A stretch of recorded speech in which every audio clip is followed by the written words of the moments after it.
chicken banana. Okay, Arc is lame for my level, but the battle pass actually has some officer shards.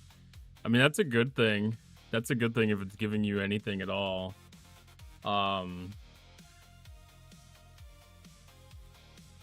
think this is a little bit slow by design and intent.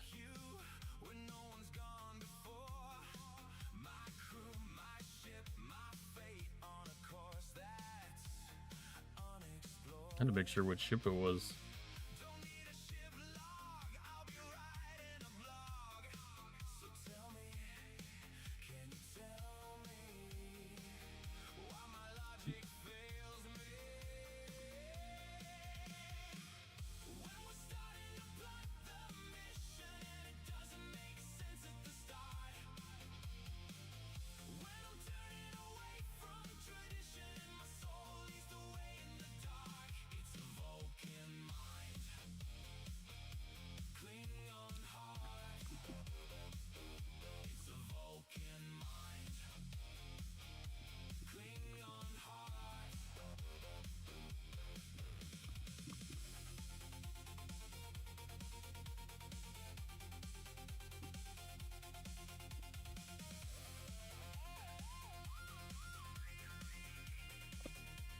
Gonna be so much fun. Be nice if more than 3 of my accounts had the battle pass. Are you still missing them, or are they just not of the correct level for it? So now the easy access Q trials button is gone in place for daily goals button. That's right next to the daily goals button. I agree, Killer Kujos. That is so annoying. Like, I thought it was bad enough when outposts were happening. But I'm gonna actually run an outpost tonight to see if they have it. Which one gets overwritten? I want to be angry.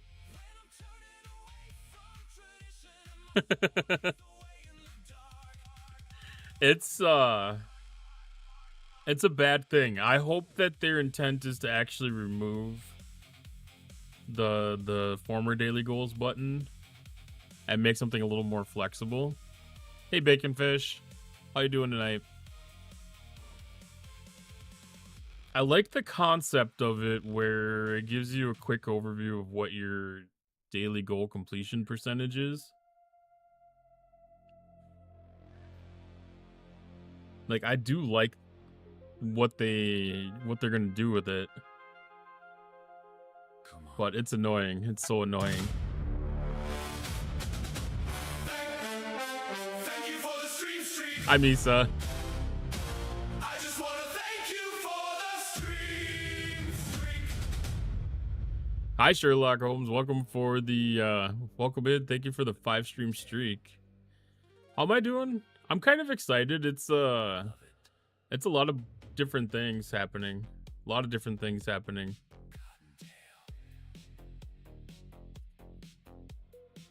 I think the territory reset is something that is extremely important and extremely deserved. They could have just changed the original button for that. I do completely agree with you. Like, there's no reason they couldn't have put the ring around the outside of the one that existed and left the Q's Trials one that's there. Like, it would be so much better. And maybe they will. Maybe they will. Maybe it'll be combined. And I still say there's room for 3 icons there. If they want to have 3 different things, there's room for 3 icons. Whoop-dee-doo basil. That's all I have to say about it. Does nothing, saves nothing. Already have a button right next to it for the same thing. Yeah, definitely there is.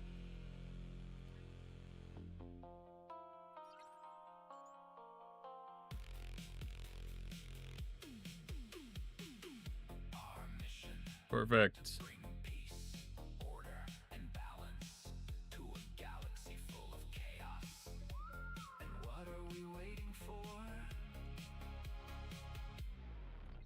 Get to work. God, it's so weird having such a short warp distance back to base for any kind of a mining thing. It's kind of crazy.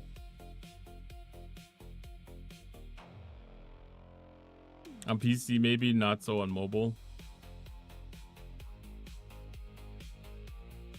Which one was that about the... Was that about the subs? That's right, baby. It's me. Or just the Oh yeah, here we go. layout of the things? So my question is, which I will find out tonight is whether it does, like the Q's trial button does and disappears when you're doing an outpost. I'm gonna find that out tonight too. I'm also gonna try to do a Q's trial just to see if that overrides that button while it's active. Hi Steve Lee, welcome in. New ship on the way to mine this new ISO. I don't think so.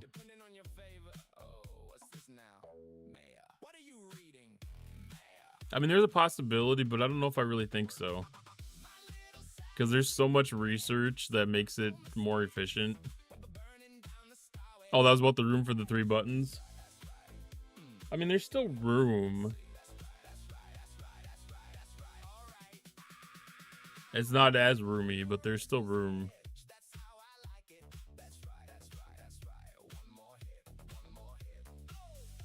Okay, when I looked on my phone, I had room. That probably varies a little bit by device.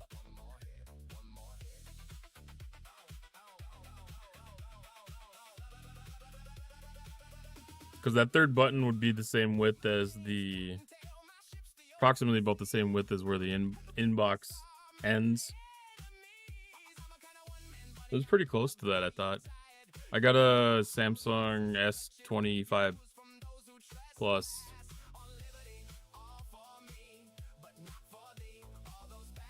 To get this new ISO is too much to grind. Took me all day to get 10 million ISO to unlock that new building.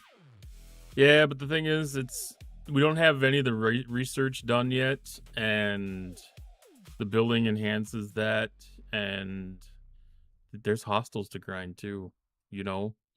Like, there's so many paths. Dustin, I tried shooting the new isogenite PvP, and the hostels ISO or 1 nodes were filled, so I couldn't mine any isogenite.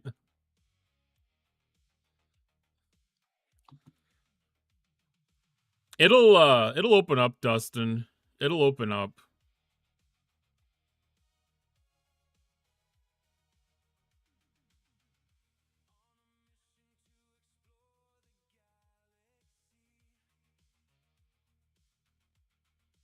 Don't forget to tip him for the lap dance.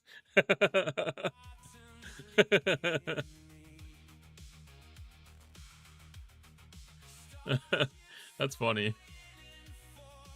Yeah, so like there's a lot of speed and stuff to come here, so it's gonna be fairly easy with most of the ships. This is something that people have discovered that RMG DOS hates, and they torture him with it everywhere he goes. You can find it on Tangia, and you can join in on the fun. Yeah, it's just one of those things. Just and shoot me. Also, shoot me now. Derp, also, not only can you see crabs everywhere, the other thing you can do is you can go onto Discord and you type @MJ_hat. No. And you type any kind of message you want and hit enter. You know my hats want your ass. Why are you like this? Why are you like this? Discord for me. Why are you like this? This is a question that we all ask.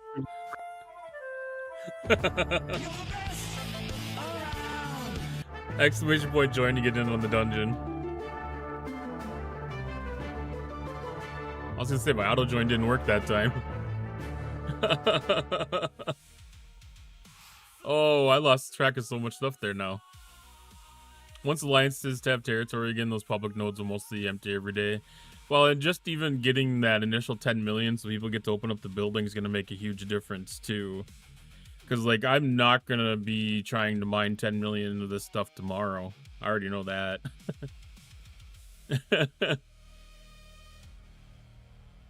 Yeah, on mobile, I've got the alerts changed around a little bit, and instead of Deadpool dancing up here, he's dancing kind of in my lap.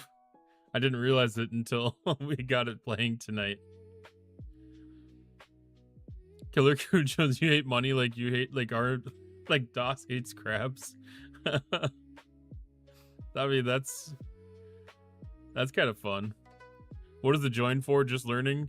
So the join is for this little game up here called Tangia Dungeons. It's part of the overlay. So like over, kind of like off on the side here, if you're on desktop, there's like an orange looking basketball / orange, and that it is Tangia. And in there's a little icon that looks like a dungeon door, basically.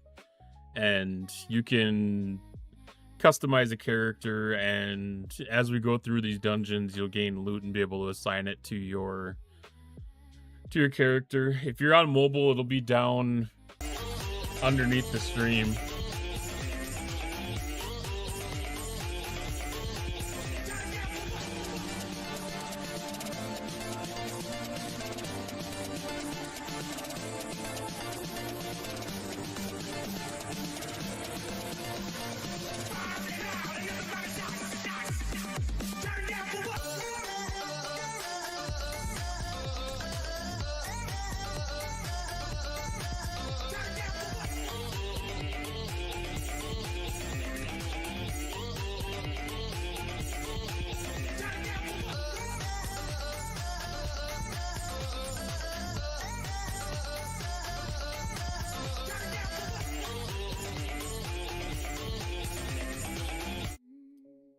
This might be an interesting learning opportunity.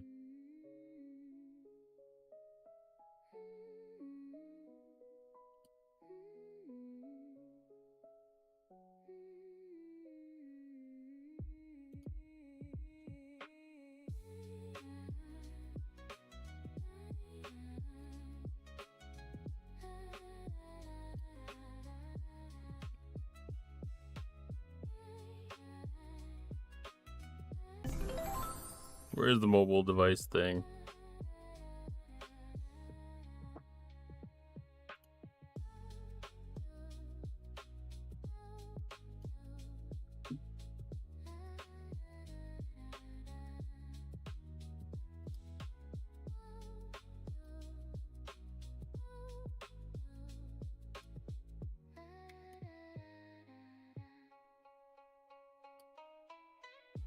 It's always so hard to remember where all the little things are. Okay.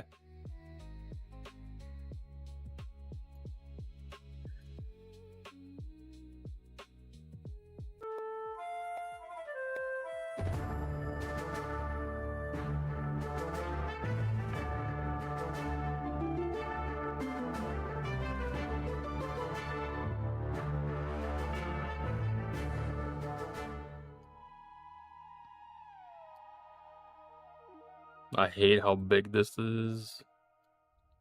So I'm gonna try to show this. So over on the left side on mobile in the bottom left corner, there's like a little puzzle piece that has all the different extensions. So like the first one that's here is crowd control, and then VIP hype, and then Tangia. Tangia still exists here. And you have the dungeon door to customize your dungeon avatar. Let's make that just a little bit smaller.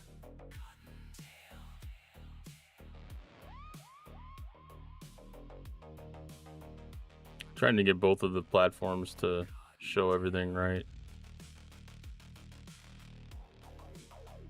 So this little dungeon icon here is where you customize your avatars and stuff.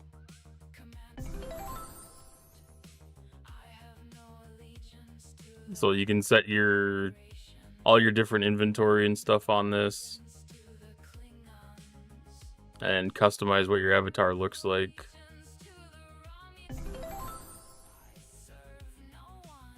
Yeah, if you tap on the photo icon, you can change the hairstyle and the skin color. There's not much else, and then you can change the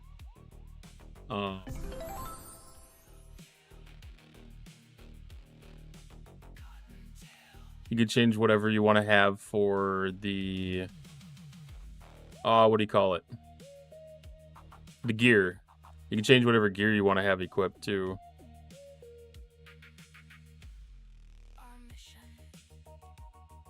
And that's all kind of the fun stuff like that. So it's still accessible for everything. It's a little bit tedious, but you know, like you still have access to all the sound alerts, the Tangia, the VIP hype things, crowd control. You have access to that.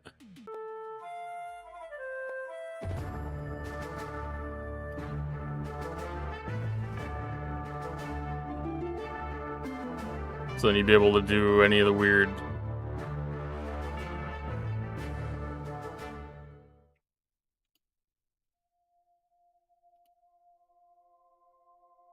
I didn't know what this one was.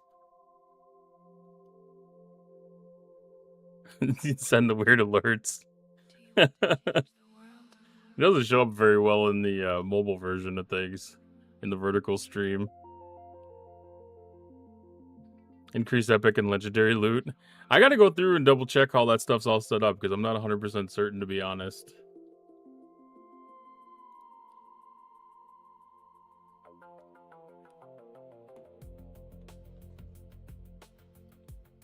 But yeah, it's still have access to all the things, just a little bit different. Oh, what did Bacon Fish drop? What do you want to be when you grow up? I want to be a rock star. And do you know why? So I can change the world. Oh, you're hauling golf carts? Change the world. Nice.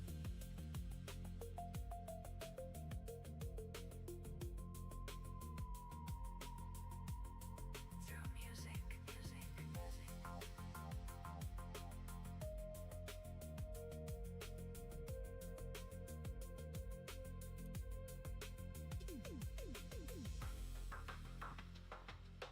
Two, 1, 0. That's not possible. I think you can do it. If you want it badly enough, then you can make it happen. If you have enough drive, you can change the world.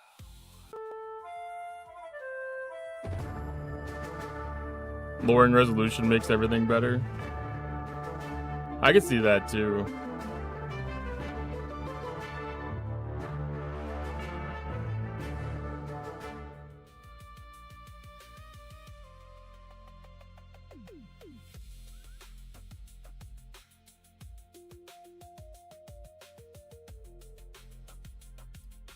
Welcome to the world of Cottontail.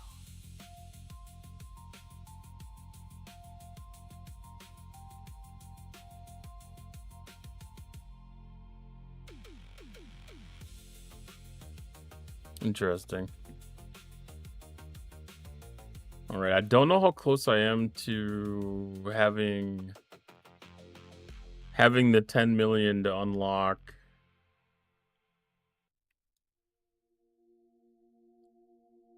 $8.3, so 1.7 million more. We're almost there. Another 500k, so I could probably get that through enemies. Get that knocked out real quick.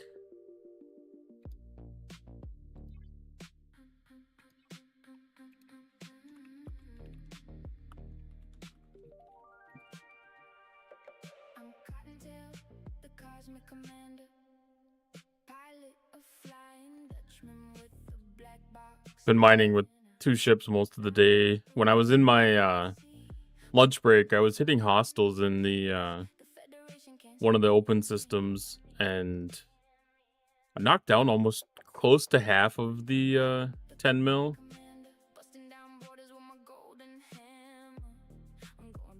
It still takes quite a bit just trying to do the mining. So it's definitely a good thing. Your thing's a little bit different. Yeah, I mean, I guess I don't know for sure like how every single of the apps are set up, but every time I've looked at it, there's always a spot that has the extensions. And that might have been a little bit different because mine's like a moderator view. But it's always shown up underneath the chat for me on mobile, which I'm just making assumptions that like iOS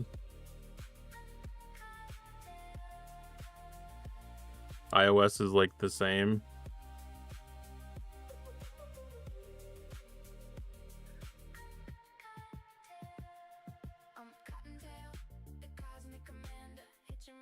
Never a good thing to assume, you know, but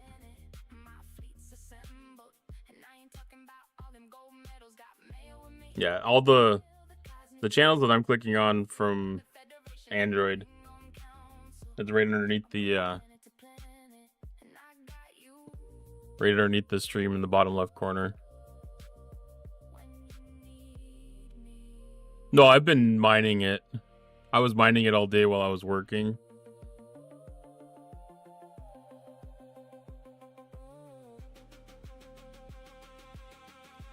So I had 2 miners out doing the work all day. And then like for 15 minutes during my lunch break, I was hitting the hostels, just not quite enough to do it.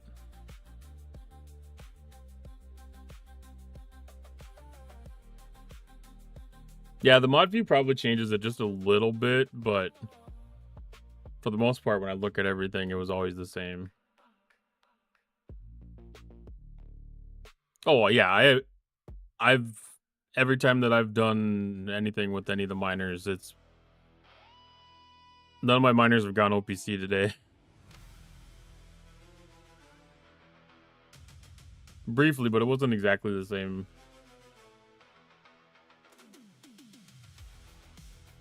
Because you've still got the icon that says the +3 for the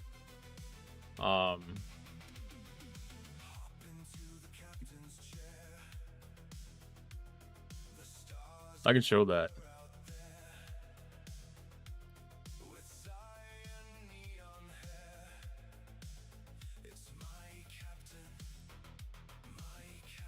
Because like right here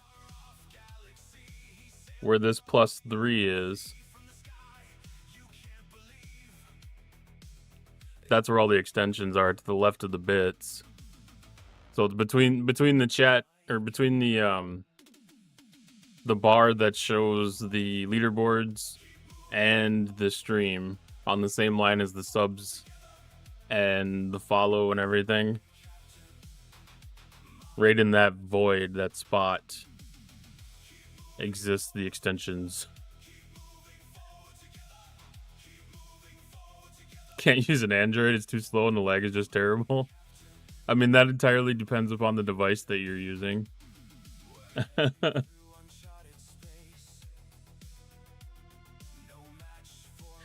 Because there's so much different flavor and all that stuff. Because I mean, I use Samsung, and Samsung does its own customized operating system, so it's not like any other Android by any means.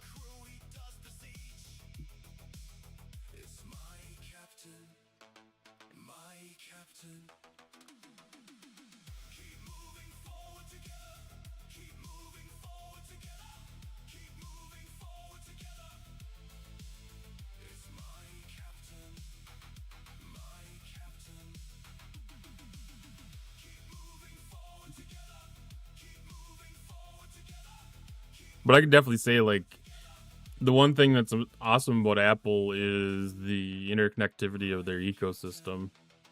It's a mixed blessing.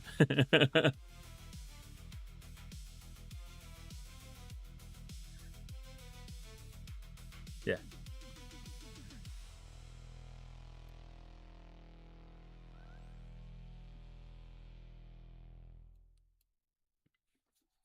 Can't use anything Apple. It makes my eye twitch that there's no back button. Well, it's kind of funny because you can have the same UI, and I'm pretty sure that there was a setting in the Apple operating system that changes it so that you can have a back button, if I remember correctly. It's been a while since I set one up.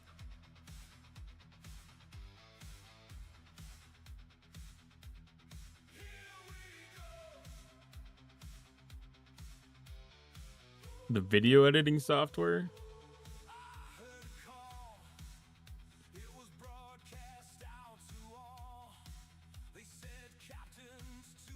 I don't specifically know about that. I don't use the apps on the phone.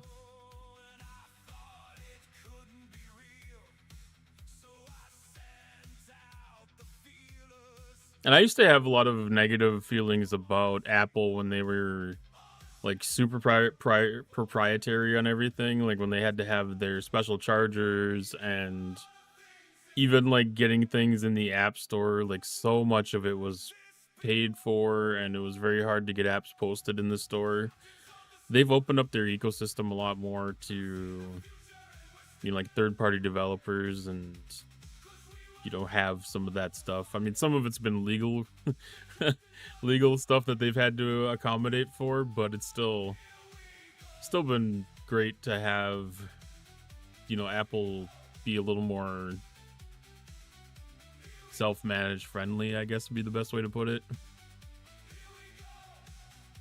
I mean, I manage all the devices for my company at work, and it includes both Android, iOS, Windows, PC devices, and everything. All three.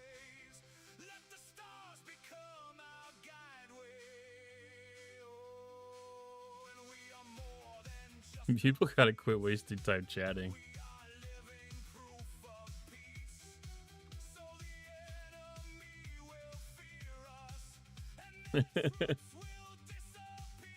One thing I learned a long time ago is if somebody's taking the node from you, don't warp out. You know, make sure that they're actually there.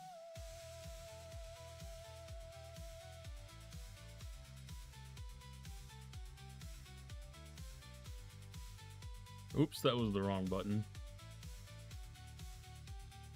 I wanted to close the chat window, not the whole thing. Anyways, it's always good to reset a little bit. I'll use Apple, yeah, and it wouldn't surprise me if they have a better thing, because, you know, Apple's entire environment is, you know, I wouldn't say focused on the like creative people and graphics artists and stuff, but it's super friendly. Graphics artists as an industry is a little bit forward facing on the Apple environment, so it wouldn't surprise me that their editing software on their phone would be good. And I know, like, that's probably one of those things where you can start editing it on the phone and push it to your iPad seamlessly, or even to like your iMac seamlessly. You know, like, Apple does amazing things with their ecosystem, and Samsung's actually got it fairly close if you get involved in their devices. But I think that's kind of a migration path for a lot of things. Windows is kind of catching up a little bit with that too. Not as nice, but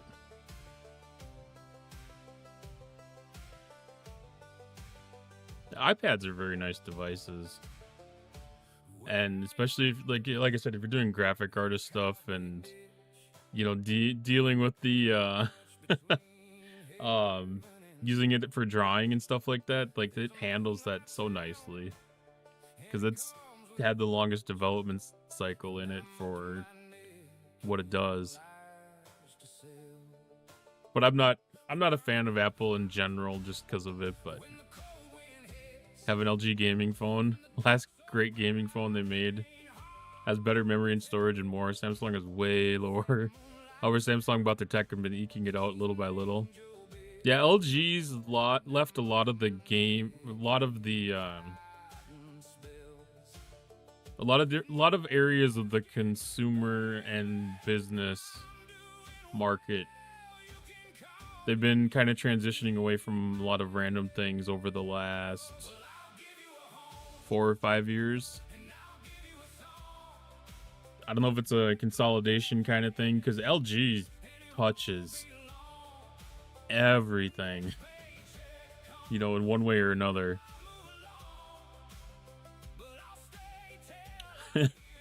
Pins, then lightning.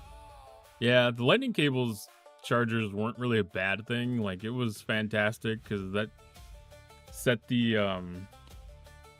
I think that kind of set the pathway for the way that the USB-C standard got developed.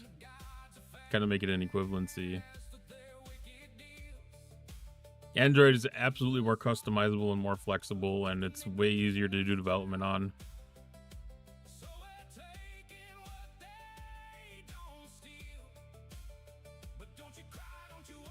You can use it right out of the box with Siri for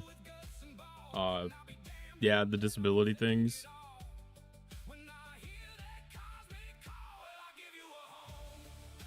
Biggest thing that turned off with Apple from the start was comparatively overpriced. It was so restrictive and you had to pay for any app you wanted. And Baconfish, that was definitely a thing. That's not as true today. And I would say that a lot of the pricing was actually fairly well worth it because they have pretty strict control processes, and they have arguably better hardware in some instances and stuff.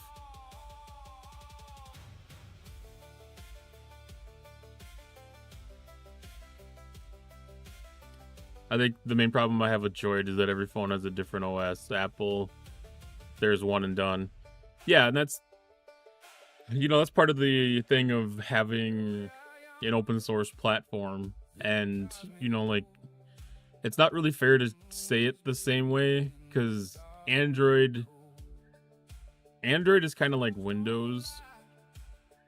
You know, like, there's when it isn't worth spending 20 manufacturers. Gonna walk, and it also turns a thing. When that tap turns off, it's gonna be sudden.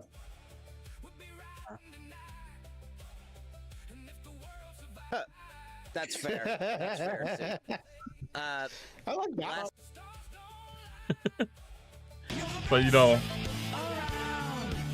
if you kind of stick to like one single manufacturer, and if you take that as an apples to apples comparison, it becomes a little bit better of a comparison if you're sticking into a single brand. But yeah, when you take Android and think of it as a phone manufacturer, it's not really a good comparison, because like I was saying, it's kind of like saying Windows computers are all the same. No, because you have $400 gaming computers from some random tech brand that has a name that looks like it's HP, but it's really like HB. And they're trying to fake being a name brand. And then you've got, you know, systems like, we'll say Alienware, building high-end systems. 55 streams. I just wanna thank you for the stream streak. Thank you so much, Retro. Welcome in. But, you know, like, you've got, like, Alienware sitting over there building high-end gaming computers, and, you know, like, you can't compare them to be the same devices, because even if they have the same specs, the quality of the hardware is significantly different. And even just the quality of the display can make such a difference in your experience on a phone. Because if you have something that has a moderate refresh rate on it versus something that's got like a super high refresh rate, that just makes the user experience so much different. So it's easier to try to stick to some of the flagship brands and compare them to each other. And I'd say, in my opinion, Samsung is the closest competitor to Apple.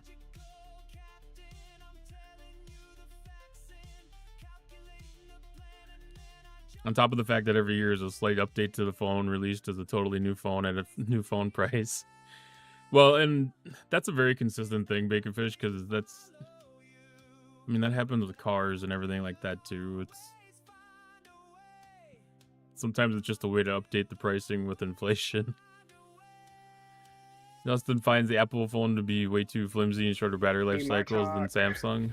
Who gets through the bumper? It A little looks bit like it is 50-50. Martok. Green tea. Oh, but he missed the jump.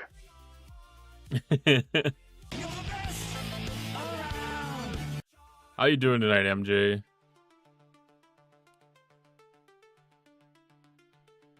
Friendly reminder to mention at MJ Hat in every Discord server. Yes, please do. Refresh is one thing. The processing power with the LG is still a little better. Well, and I'm just kind of making that assumption that, you know, like all things equal, that's just something that's very noticeable between low-end and high-end devices. But yes, processing makes a big difference. RAM makes a big difference. Even the hard drive, the SSD, the storage on it can make a big difference too. I'm okay to change phones every 2 to 3 years now. And I think that's kind of a good cycle to do it too. I mean, for the most part, I'll run them into the ground. But it's all good.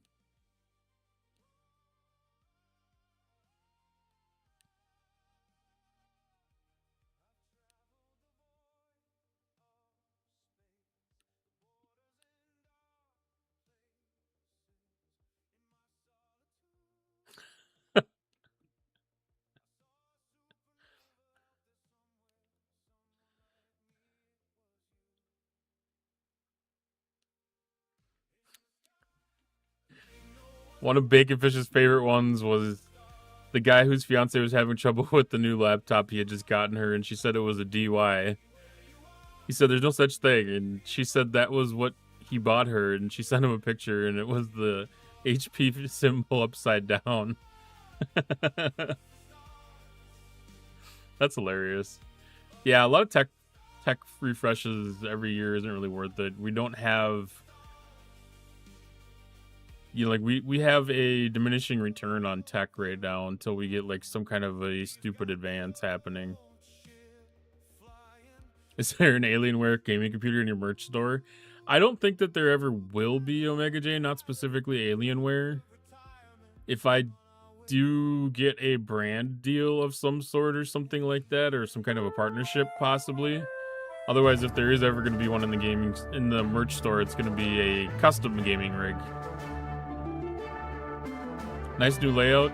Yeah, trying it out. I got the ability to do the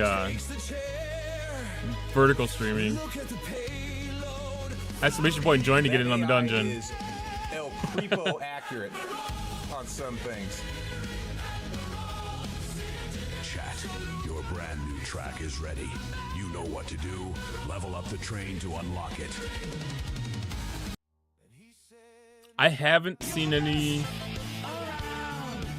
I haven't specifically seen any of the prototype Chinese chips, Tepish. I haven't been keeping up super heavy with, you know, like some of the manufacturing things that have been happening over like the last 6 to 9 months with the AI bubble happening with things. And howdy, Iron Fister, welcome on in. Yeah, you snuck in, but you didn't sneak in good enough. Bunny Bot caught you. That was another thing I forgot about was I didn't realize you were using the vertical because I switched my phone back over to the old school. I was modding for Candy because I was having trouble figuring what things were.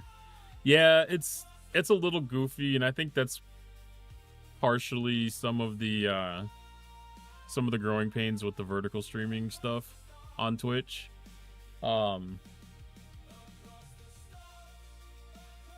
I took some things that I experienced from Candy Stream as a viewer and kind of applied it to mine. But like I said, I'm gonna go back and look at the video, and if you snuck in, but you just been yeah, until you actually say something, then you don't get caught. But yeah, so I took some of the lessons that I learned from Candy Stream and applied it here. And I'm going to go back after the stream and look at the 2 videos kind of side by side and just see, you know, like how they're going, what they're doing, and kind of do that comparison to see if I feel like it would be worth it. Am I going to put a 2026 Corvette in the merch store? If I do, we probably have to wait till like 2031. Instead of going smaller processor, because they can't get the machines to do the 2nm lithography stuff. Then with a stack setup, which interconnects vertically through the chip, so they can get almost the same power as last gen Intel with 10-year-old lithography machines. Holy crap. So like that's a true dual core processor.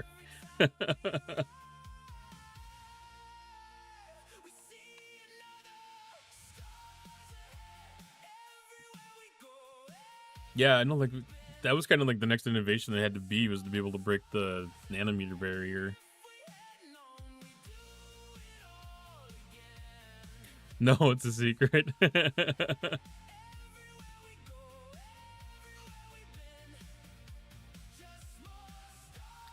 I always kind of wondered if there would be any kind of a downside to making it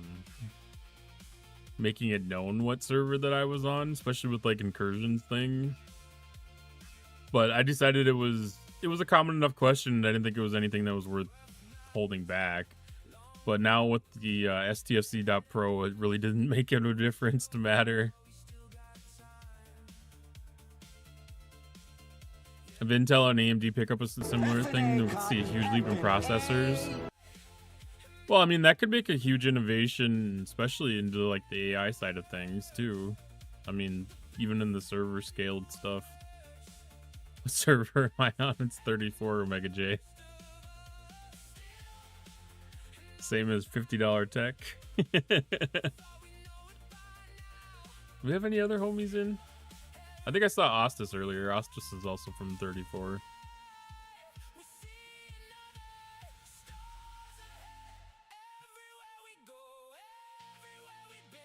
There's a few of us. We've had 4 different creators, 4 different content creators on server 34. 2 of them aren't doing stuff anymore. LaRooster is another one that's on server 34 with me. He still does stuff. In fact, I wouldn't even be surprised if he's streaming right now. He's on a lot. He's been doing a lot of Dune Awakening and old school RuneScape.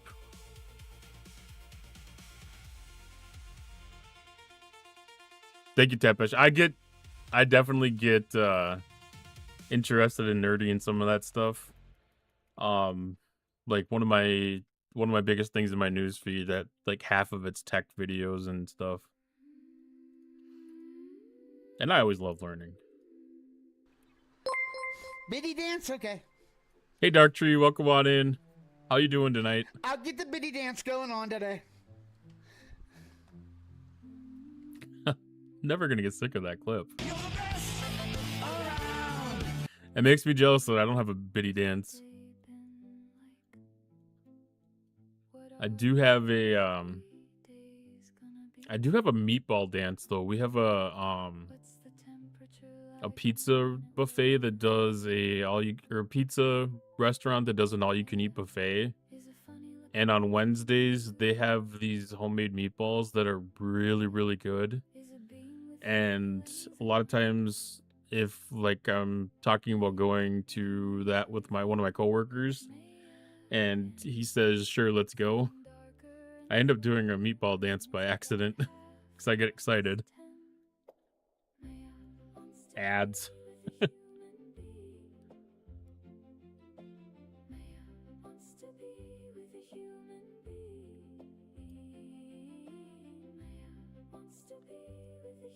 How close did we get?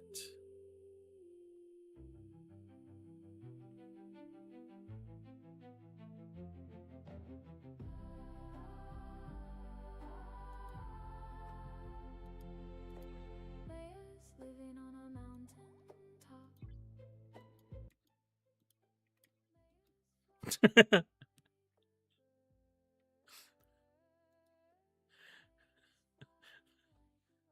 top. That's so silly.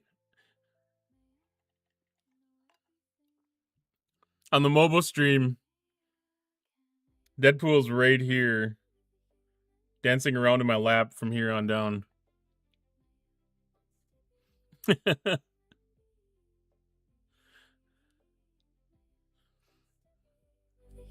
Just because of the way that I've got my scene set up, I have all of my overlay stuff on one.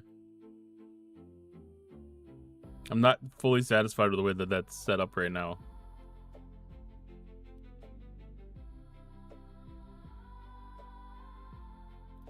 Trying to make sure that I get I wait to move on to the next subject here before we get back from ads.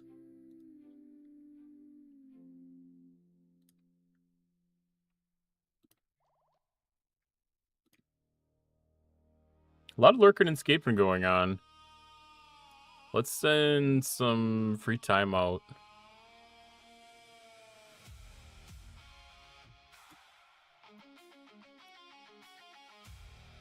If you're not playing Microscape currently, something I do suggest.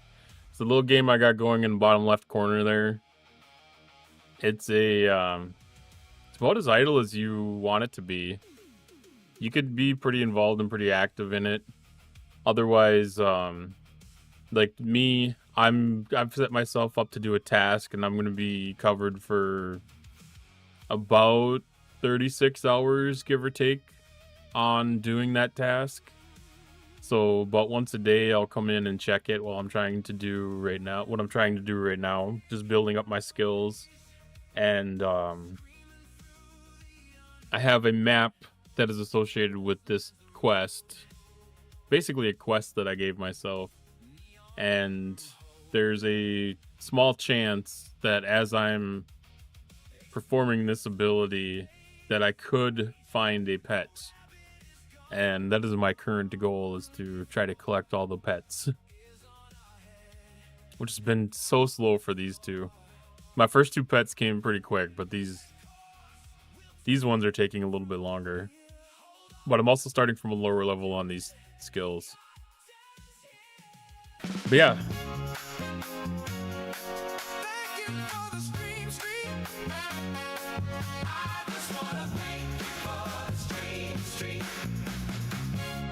Dark Tree, thank you for the 3-stream streak. Appreciate you.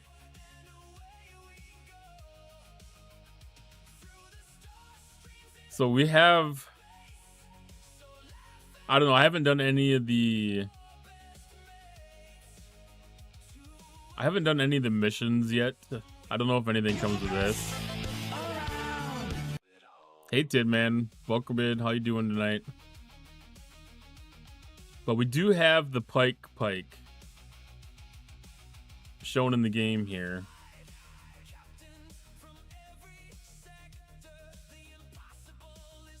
Which matches with the pike on the battle pass reasonably.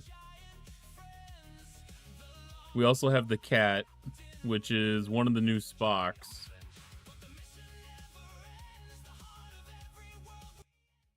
And I missed the officers. Just updated the game and started it.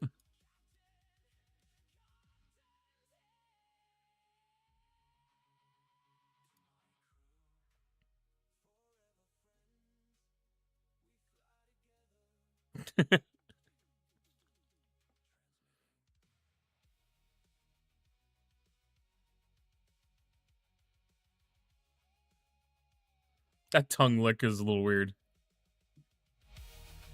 Thank you, Conquer. So we have the cat reasonably explained. Tip for the lap dance. I don't know how to do this. That's right. Baby, it's me, Cottontail. Oh yeah. Here we go. Now. I don't know how to make that kind of a thing. We'll have to see. Maybe I have to go grab my wallet and start flipping out bills.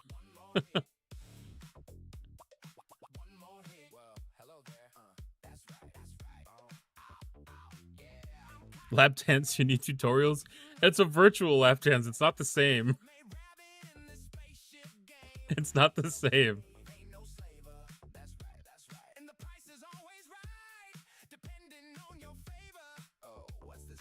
And there's no negotiation, so it doesn't feel right.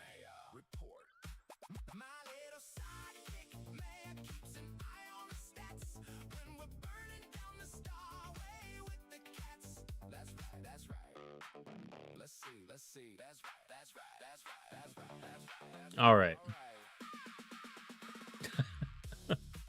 This silliness. It's a missions button and a daily goals button. This is such the most useless thing ever. You need to see it from the mobile vertical view. It definitely makes a lot more sense from the mobile vertical view.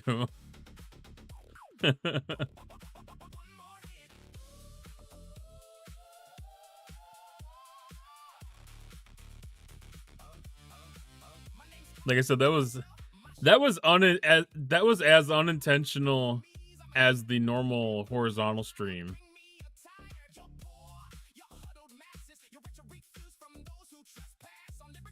That's crazy.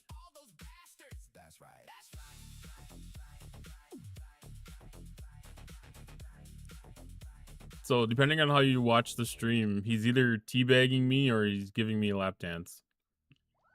I guess that's pick your poison, whichever one you'd rather see. It's all about choice here on Cottontail 86's channel.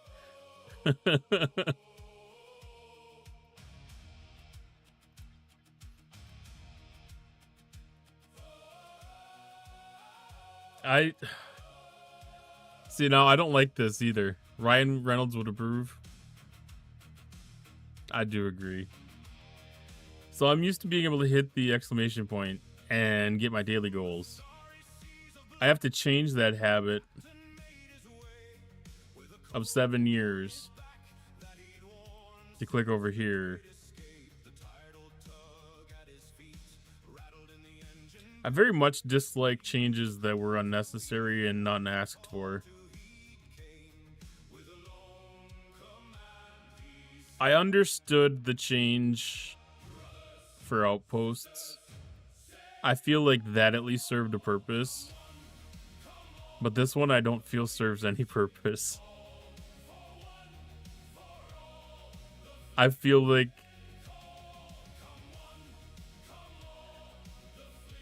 I feel like we need to find the person that made this suggestion and kindly explain to them how wrong they were. In a nice way.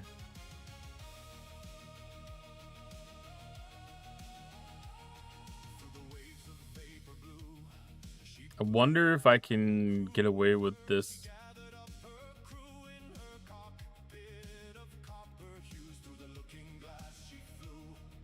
Eurydice is almost always out on an away mission, and I use her every single day now.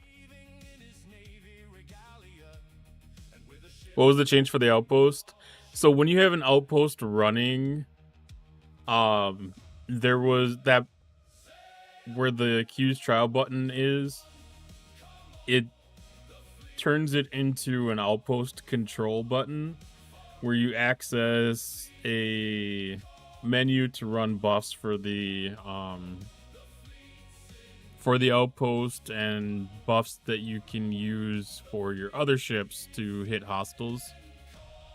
It gives you a menu access to being able to manage those, which kind of makes sense. I find it very unnecessary. That's kind of a set it and forget it kind of thing. So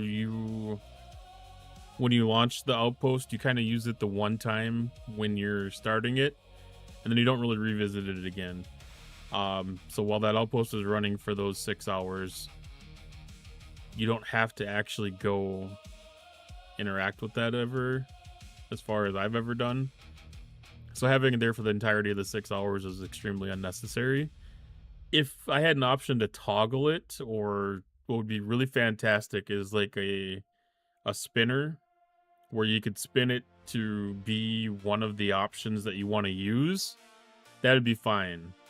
Or if you would just tap it and it would expand out and become a radio menu where you could select which one of the ones you want to use, that would be fantastic as well.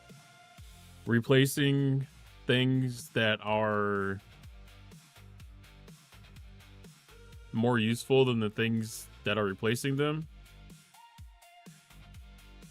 not useful. Because at least when the outpost did it, it was something that had to be accessed from a completely different area. This one is literally daily goals or missions. And I'm a little bit taken aback that they're backwards from the way that they pop up in the menu. So there's multiple reasons that I don't like that kind of a change. That got attacked immediately.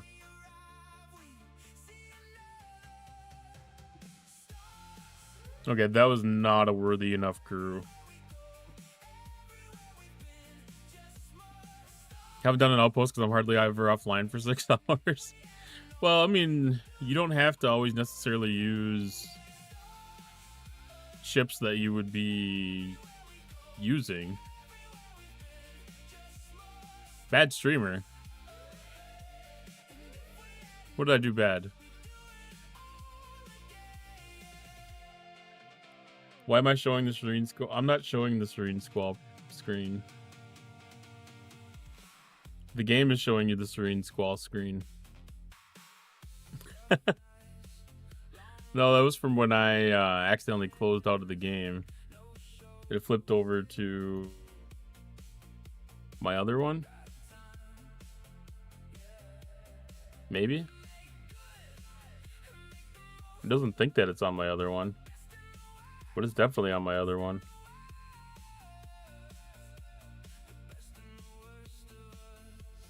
There we go.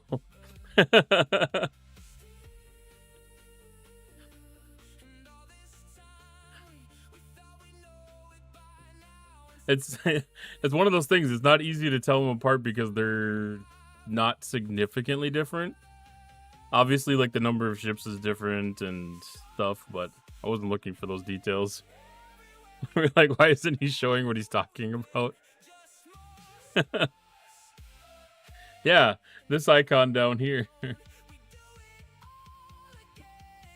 Daily goals. Missions. And it's backwards.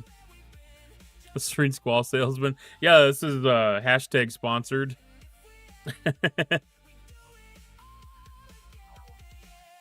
It's a special offer. What was it? Was it $19.99? Oh, $99.99. That definitely ain't happening. That was for my level 30 account. Making a cut. Scopely needs to do that. That would be awesome. I would totally be pushing packs. Hell yeah. Well, it's kind of interesting. If you look down at my panels, I have a Steam key purchasing program through Nexus. And I'm pretty sure it actually shows you the cut that I get if you purchase off of that store. I know when I look at it, I can see it. But I don't know if that's because it's my store. Here's a thought for Tinman Trek. 99.99 for a lap dance. Dang, Tinman Trek. That's either the price of gold or Cottontail 86's patience when he loses at games. But hey, if it's 99.99 seconds of Cottontail's cheeky moves, now that's a deal worth every shiny coin. Just don't blame me when your heart races faster than the stream's FPS. Well, it doesn't take Rabbit-faced much. Woman dancing hashtag BunnyBot approved. Come on, BunnyBot, really? The stream's only going at 60 FPS. Your heart should be moving faster than that for most of you.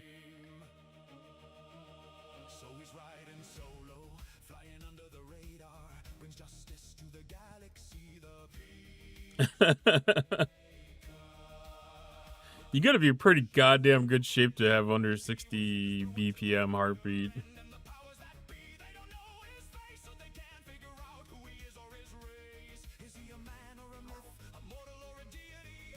Or some kind of medical condition.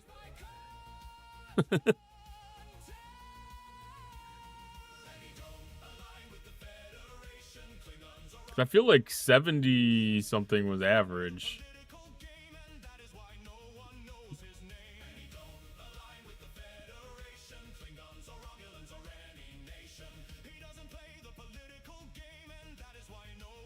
Maybe that varies a little bit. I mean, under 60 is crazy.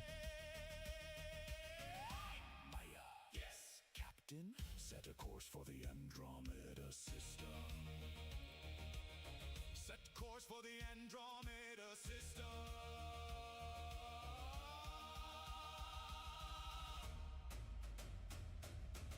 They say the universe is a random occurrence. It has no origin. FKR ship and Dane Blow with loot. Crew is faster. And Vengeance. Interceptor as well. Yeah. Also using a 46 rare. Gets you through things a little faster too. Using a Pylum or a I still can't think of. I saw somebody mentioned it in a chat earlier today, and I was like, "That's the name of the ship." I could never remember. Pylum, Coronar, and whatever the Federation one is.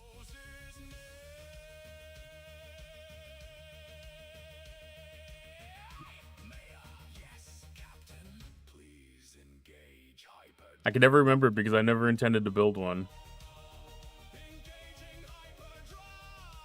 Killing new hostiles is fun. It's a lot more fun than the mining. It definitely is. 100%. But the mining is something that can be done passively, which is very useful for my work schedule. Rolling it with the V-Locks.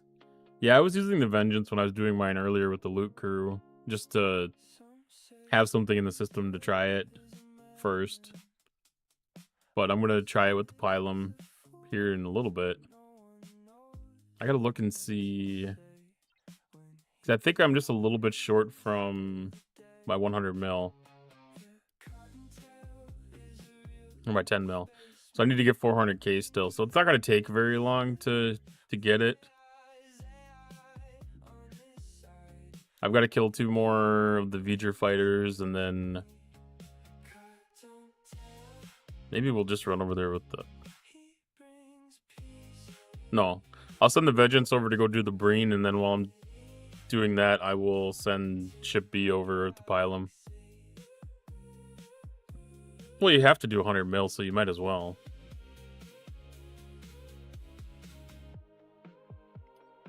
Like, it's technically not optional to do less than 100 mil. Unless you want to buy the building pack.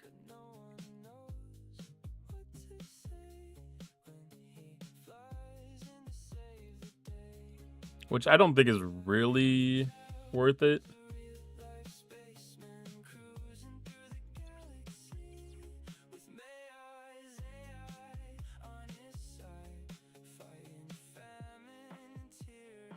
Depends on what your goals are. I mean, if you're going to be in an alliance that's making that push for that 4-star system, getting as deep into it is probably worth it. Getting as deep into the loop as you can is probably worth it. But I don't think our alliance is going to be going for it. Trek. Here's the scoop. Buying a pack is like quick and sexy. Instant gratification, no sweat. Grinding for hours. That's the slow burn, the sweet tension before payoff.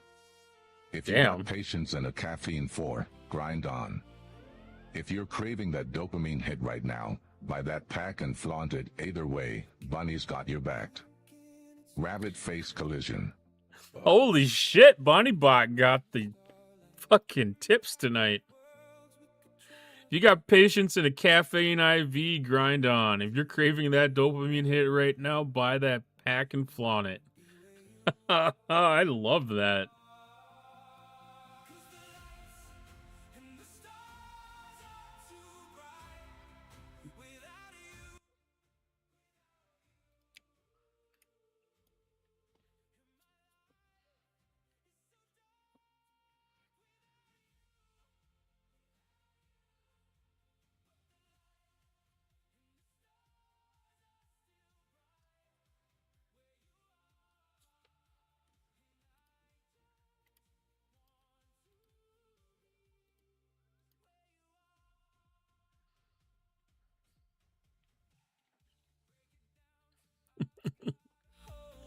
Like, those are very true words. I like the way that was put, really.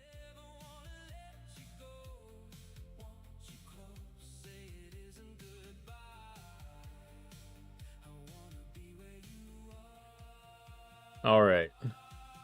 Vengeance is going for Breen and FKRs. I got to go through the events and make sure there's not something stupid I got to join.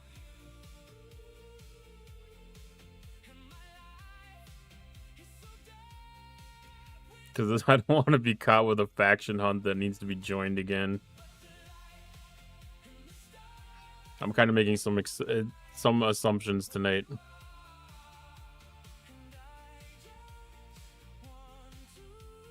Because the only thing I've really looked at is the avatar here, trying to figure out what the fish is actually.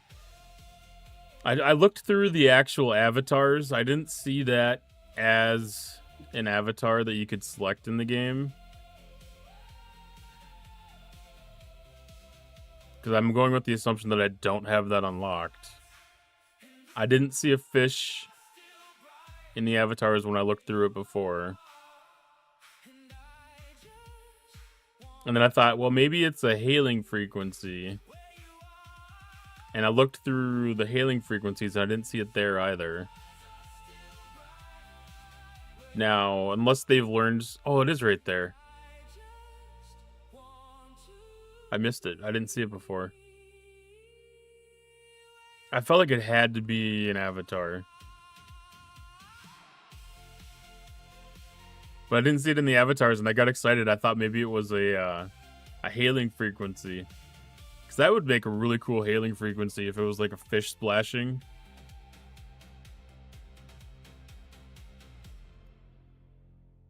And then now that I've been in the hailing frequencies, all of my stuff is going to be messed up.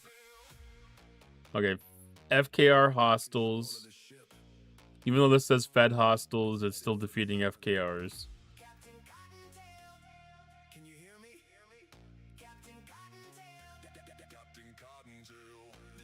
Sector Rush. I already completed the SMS when I was doing hostiles earlier, apparently. Interstellar Dominance, that is running. Continuation from the week. Continuum Consulate upgrade.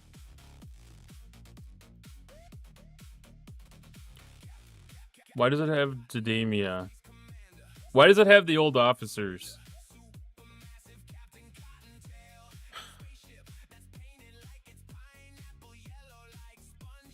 That's the one thing that's frustrating me about the game the most right now. Is why am I not going for this month's stuff this month? Why am I going... Why are you trying to push me to do stuff from last month or the month before?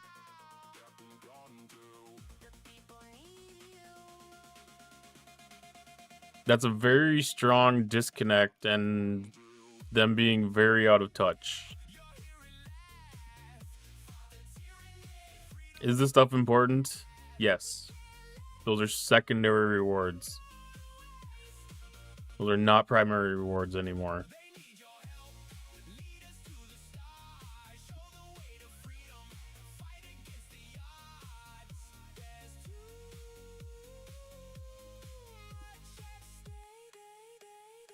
So the consulate, quantum and luminous cores. They're scoring the same amount of points. That's interesting. Isogenite in TC tree research. Might have to build that up for a week before doing any of that stuff so I can get a good run on vengeance stuff. Voyage across the void. Already completed.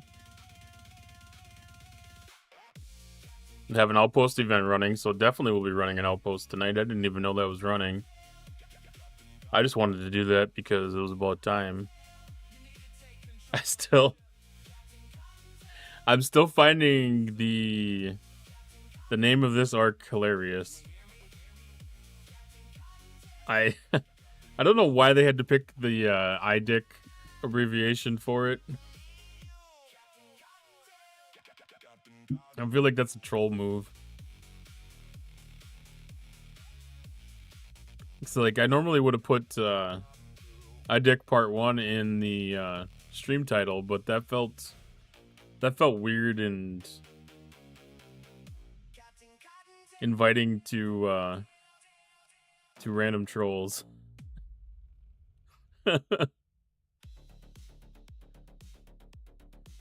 Yeah, IDIC, is that really what Scopely wanted? Here's a thought for Tinman Trek. Oh, Tinman Trek, IDIC, huh? If Scopely wanted chaos wrapped in a shiny enigma, they nailed it. It's like they threw logic out the airlock and invited a funky Vulcan party instead. Deep, confusing, and a bit spicy, just how Cottontail 86 likes his streams. Rabbit sparkles might not be what everyone expected, but hey, that's the fun of it. Rabbit sparkles might not be what everyone expected, but hey, that's the fun of it. Deep, confusing, and a bit spicy. I feel like I just got called out. Think they're calling us dicks?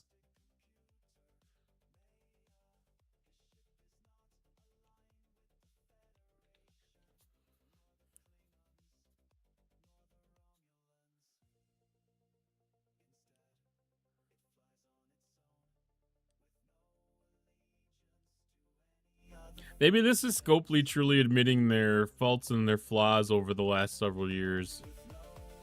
This is them calling themselves dicks. It's their admission of guilt.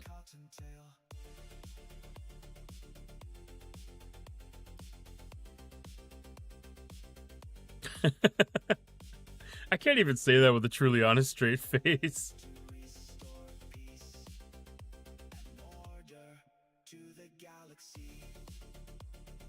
What do we got for a ship? Do we want to do...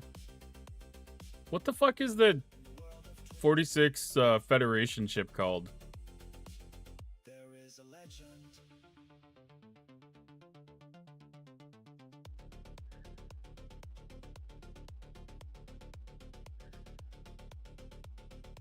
It starts with like a D or a B or something like that. A hard consonant. El Crapo.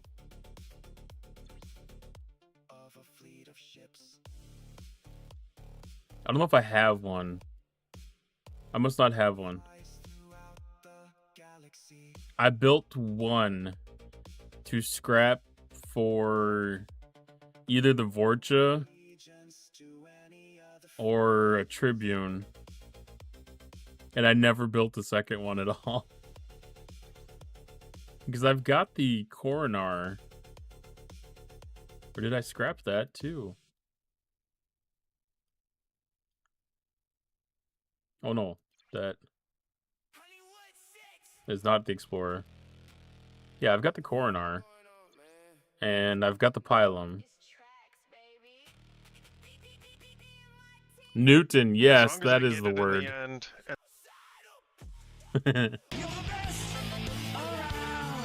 Newton is the word. That is definitely not start with a B or a D. How am I liking the arc so far? I'm impartial towards it, Rage. I'm impartial towards it. How are you doing tonight? How are you liking it?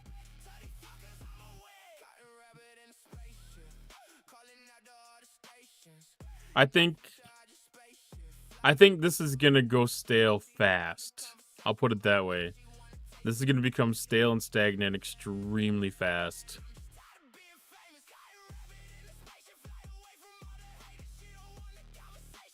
Got a late start, but it's not bad. Yeah. I mean, luckily the hostels are a pretty quick way to get into this.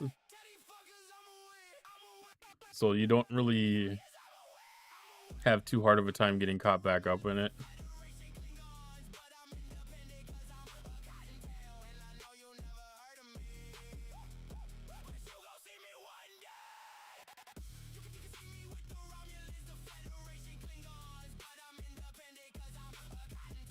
Just as long as you can just hit hostels for... I don't even know how long it'll take. 100 mils a little bit, but... Dr. Evil saying, you a-hole, not saying dicks. Kind of a vanilla arc day one. I think it's going to depend on if there's PvP events associated with the arc.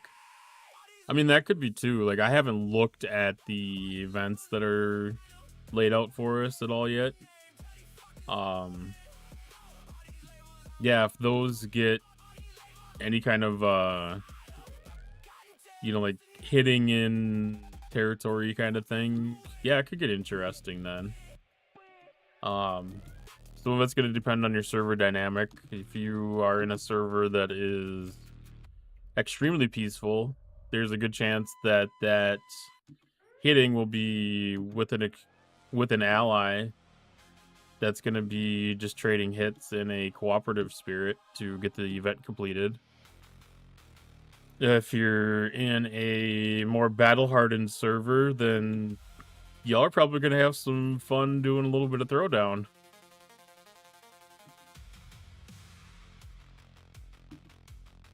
I do have a fairly strong expectation that there will be a couple of alliances that will be looking to engage in PvP actively if there's an opportunity for it. We're gonna have throwdown tomorrow. Yeah, I don't know. I haven't had a chance to look in the team Discord very much yet to see if they've outlined any plans. I know we generally take a fairly passive role towards engaging in anything that would be too confrontational. You know, we're more of a peaceful alliance.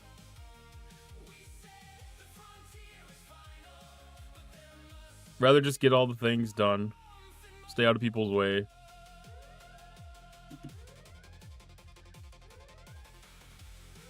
Controlling first territories is huge.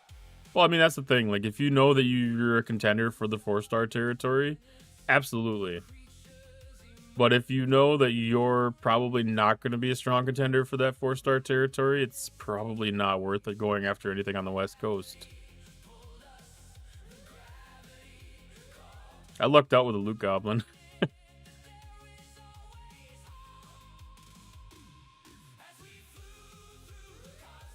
Because, I mean, there's only so many ways that you can really get into the 4-star territory.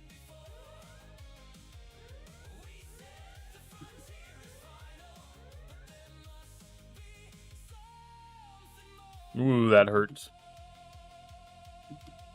We will stick to the 61s. It can handle the 61s just fine. Those 63s are a little bit rough.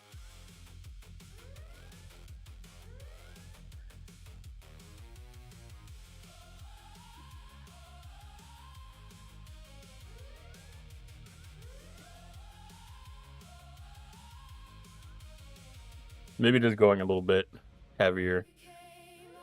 But I know, like, with the some of my other previous roles within alliances has been as part of like territory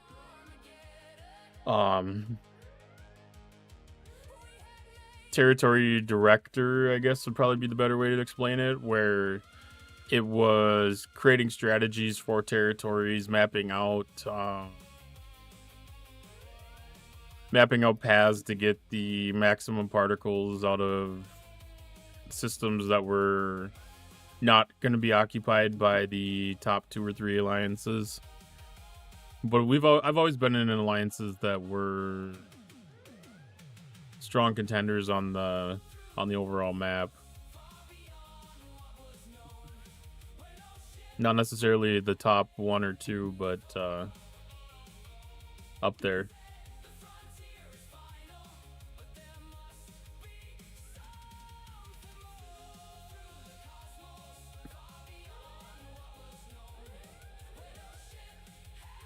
So it'll be interesting to watch how all the pathing works with all the alliances.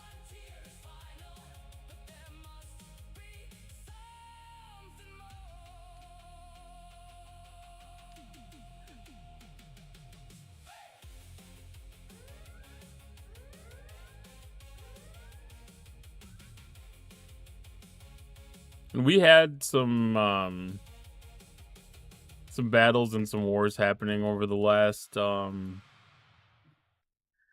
6 months, and it's been a little while. So like, there's a pretty strong chance that there might be some hard feelings out there still between some of those alliances that were engaging in things. So it'll be interesting to see if there's going to be any leftovers from any of that, or if there's going to be any allegiances.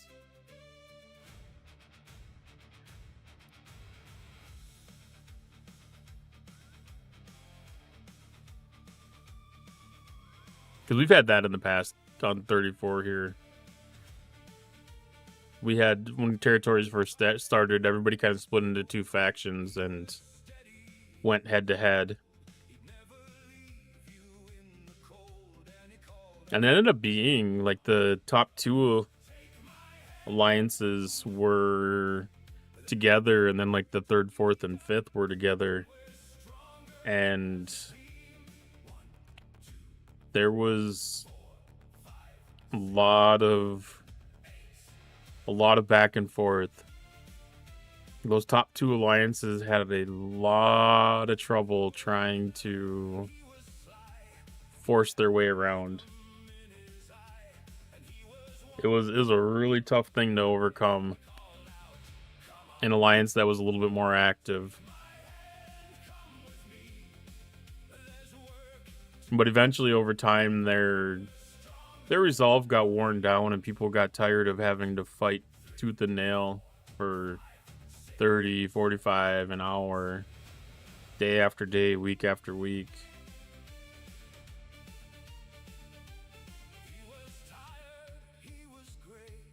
It was fun. It was very tedious, but it was fun.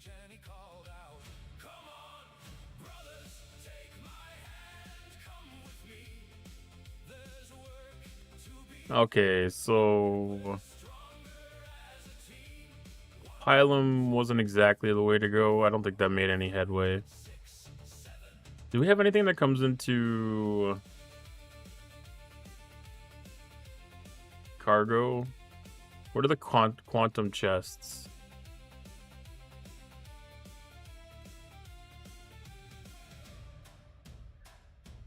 Quantum scrap.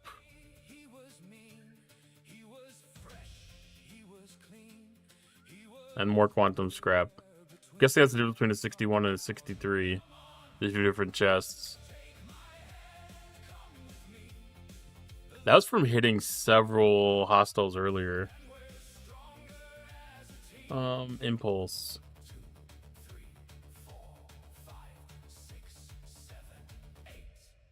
Faction ship that has the highest impulse. Crenshaw. I figured it was going to be the Crenshaw, but I wasn't 100% sure.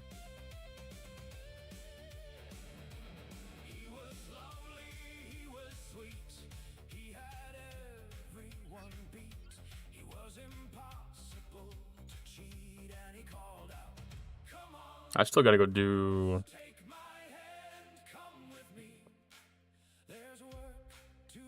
Armadas too, which I might use that same crew, to be honest.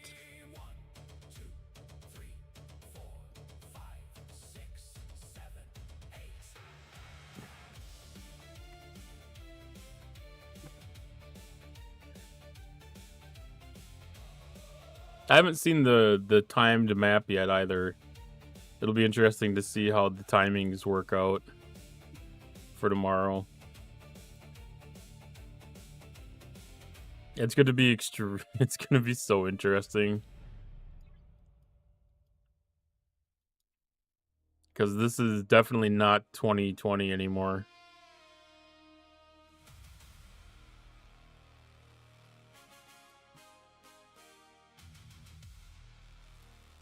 A lot of us do not have the same all-day availability that we once had.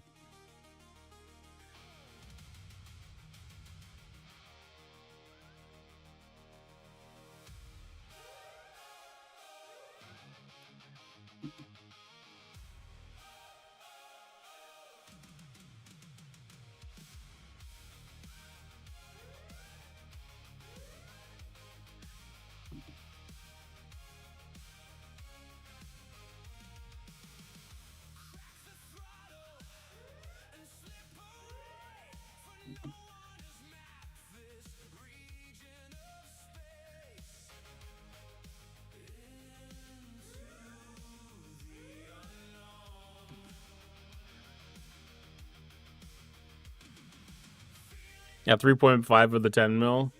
That's not terrible then. I kind of disappointed that these only go up to 63. Like, it'd be nicer to have a little bit more availability of higher level hostiles.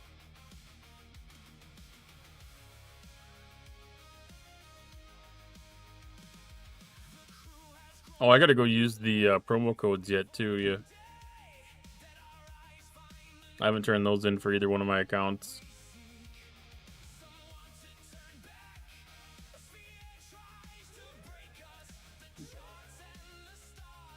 But it's kind of good to be able to see that there's a decent amount of people that are actually hitting these hostiles and engaged in the loop. Haven't done the missions either. Yeah, I've got to do those. I'm not too interested in getting them done today, though. I know one of them is for mining, and if I would have been smart, I would have picked that up before I jumped off the nodes that I was on. But I didn't, so I won't be trying to do that today.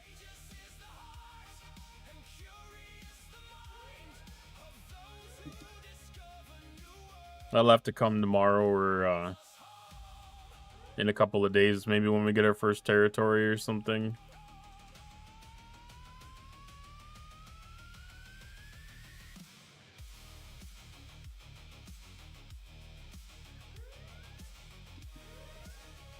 Where'd you get the mission? It's in the territories refinery.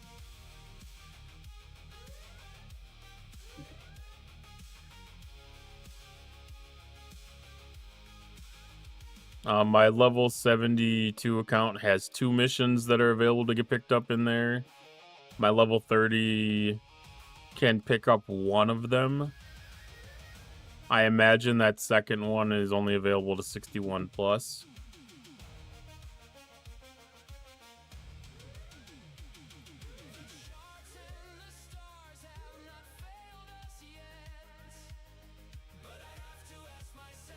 You should be able to have the one. My level 30 account can unlock the one for mining.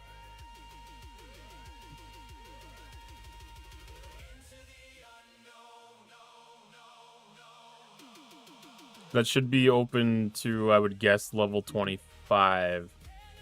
Because I believe that's when that refinery opens. Probably did it early. That's possible. I mean, if you were looking around in that refinery, it's an easy thing to look at and an obvious thing to want to click. Because there's like a big red... There's a big red number 1 on it that says, click me. Click me, moron. And I didn't click it. Because I don't touch any new content until an hour after event reset. Just to make sure that all the events have a chance to filter in.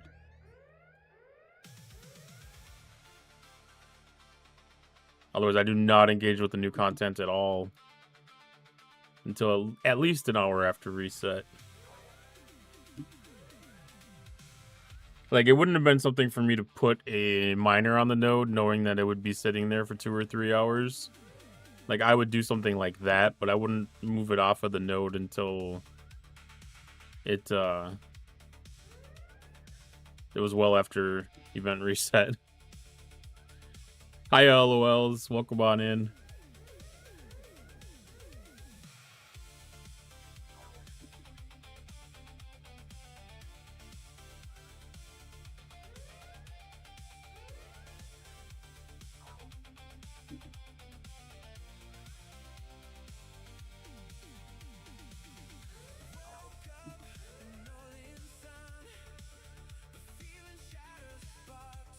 $342. That's got to be pretty darn close to what I need.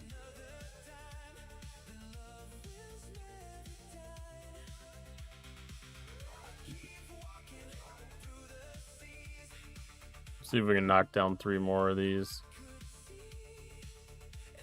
So I think that'll be able to give me what I needed to do the refine.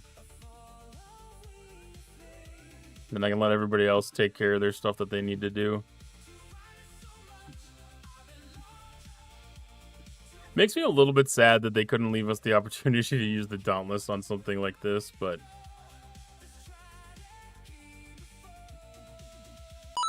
It'll be a little bit convenient. G100. Aloha, Dr. Iron Chef. The ecosystem of this game makes you question a lot of things. Like, how old do they actually think we are on average? Because everything they do is based off of like how a kid would react to seeing something. And I don't like, if you look at like my lines and stuff like that. I mean, we got guys who log in like once in a week, but drop. And like we had a guy today who literally bought 37 packs. And he only logs in once every 2 weeks. I'm like, is that the customer that Scopely can like base things off of? That's interesting. That's a very interesting thought. This game definitely attracts an audience that is very atypical for mobile games.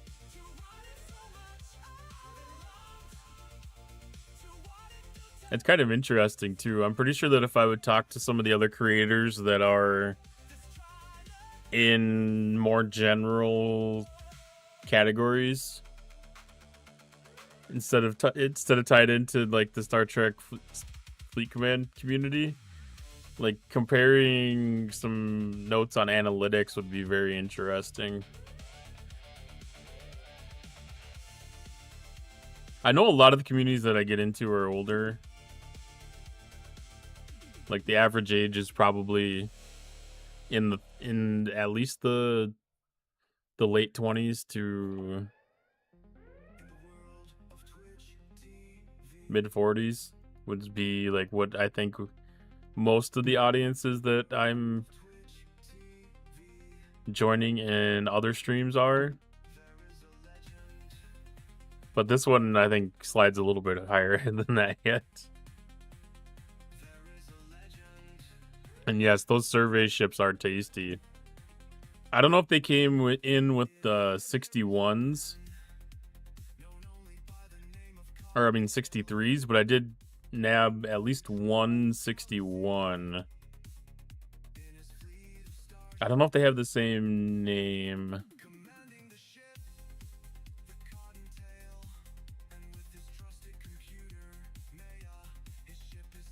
It was at least the second one that I hit.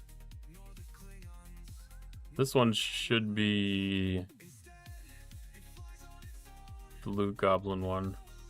Yeah, 5362 for 61. I mean, that's 10 times. No? Maybe it was the third one that I hit. 4672?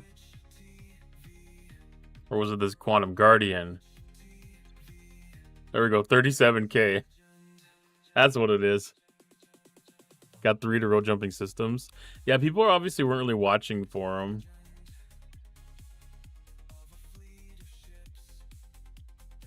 Okay. Do I have enough now? Can we build the building? Can we build the building? Ooh, I see the 99 there instead of the 10. That means we can get the 100 keys. Or 1,000 keys. The 100 packs.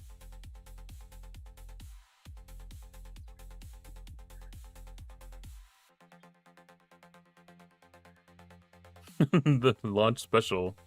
No. We already got the things to do the thing. Up here.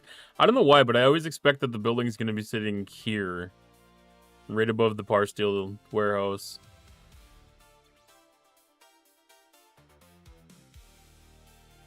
Let me double check the refinery really fast.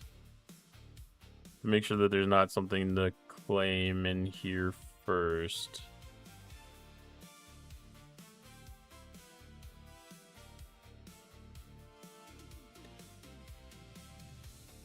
Okay, so this is tied to research.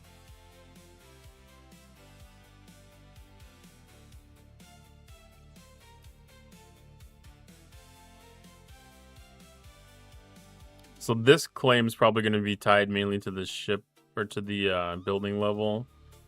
This one's going to be tied to the building level.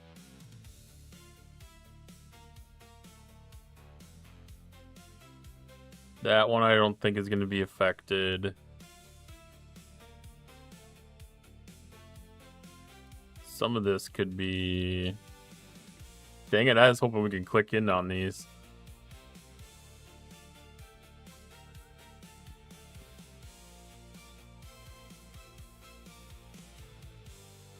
That'd have been too easy. We glitched it.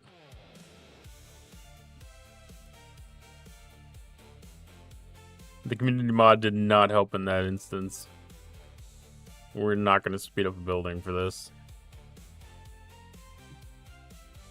Yeah, that's kind of probably to be the tactic, is to just hunt the loot goblins. It's a 15-minute rotation based on, I think Mufasa saw that this morning.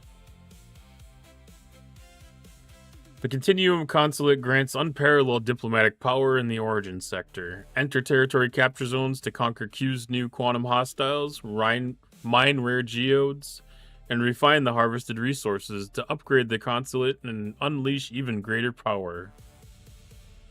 Defeat the new quantum tesseract armadas during takeovers, then use the resources gained to earn extra level up materials, further increasing the strength of your Continuum Consulate. Harness the power of the Q Continuum, boost capture node scores, unlock exclusive daily refineries, supercharge your base construction speed, reinforce your apex barrier, and mine isogenite and geodes faster. Dominate territory capture, Commander. Right. Right.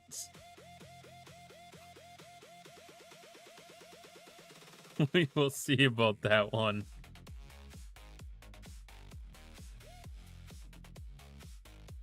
I give him props for the confidence.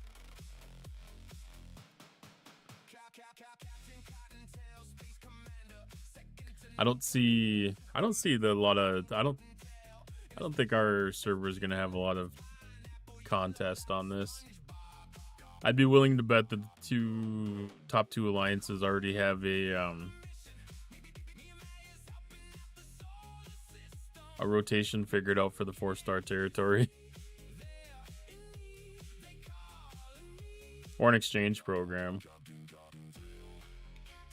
Because I'm totally going to take advantage of that. If they have the uncommon ship blueprints, I am totally going to go visit the other alliances.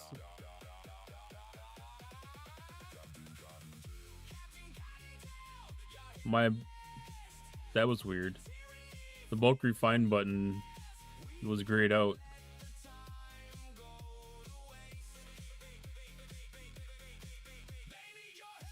Alright, let's claim dailies, claim challenge track,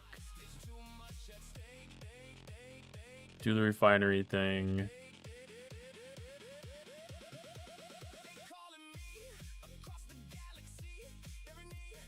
Actually, let's start up the Kirshara.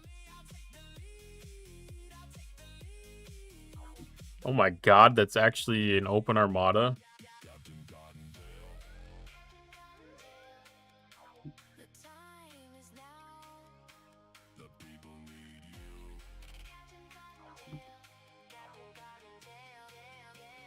I might have to see about sneaking into that if they still have that going.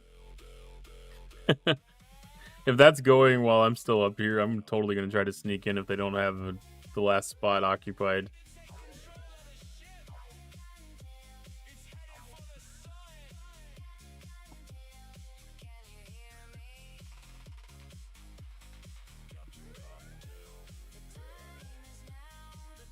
Because even if it's a ship crewed for hostiles, an empty slot is still worth less.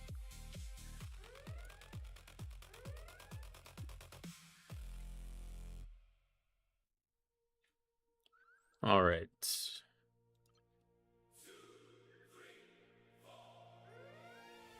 Academy, I can do double Athena pull. Almost a quarter of the way there.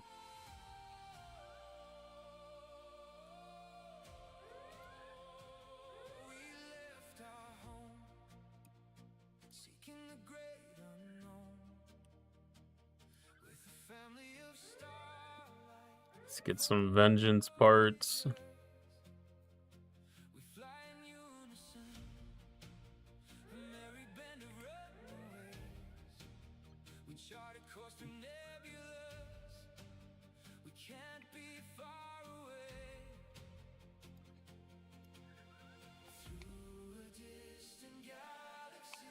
You can get a PC version of Tomodachi on Steam.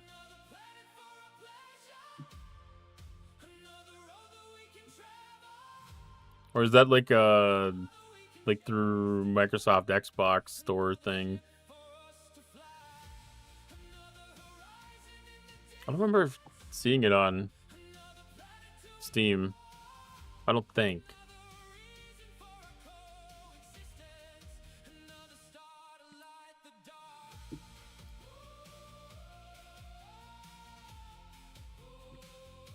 You can be like me and hook your way up to your computer and just play it on your computer screen.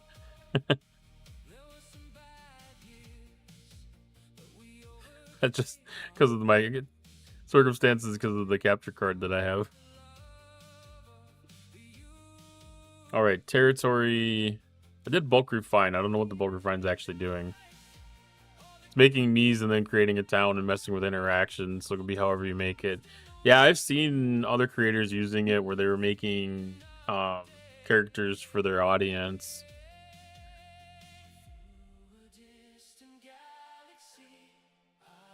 And I don't know if they have an ability where you can like import somebody else's Mii profile into it.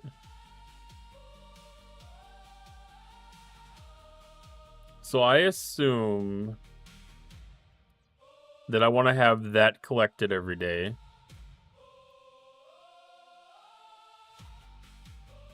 And then I want to have that collected every day.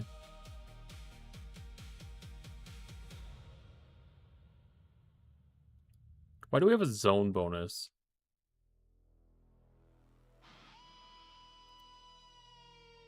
I feel like we shouldn't have a zone bonus.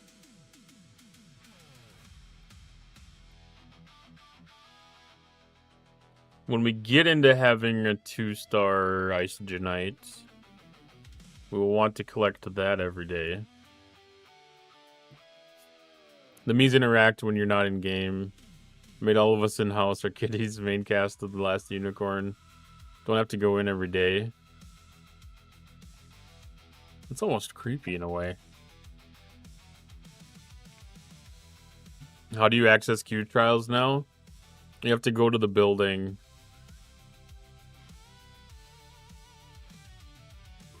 If you play on PC, the L key is a hotkey that goes to Q's trials. Otherwise, if you're on mobile, you will have to click on the building and get into the Q's trials from there. It's really new. It's really annoying. It's really annoying and really stupid, but it works as long as you're not trying to upgrade the building.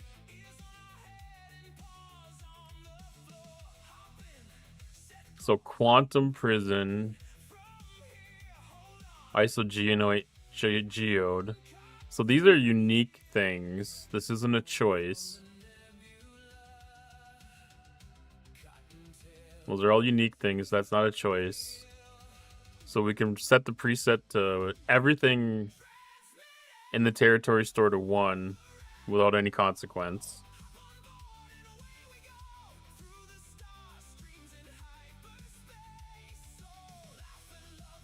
And start collecting the things.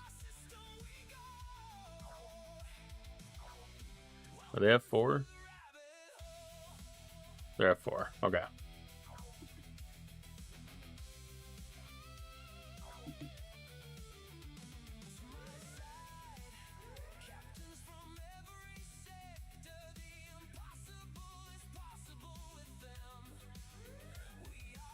Oh yeah, they got at least one big ship in there. I bet they got that.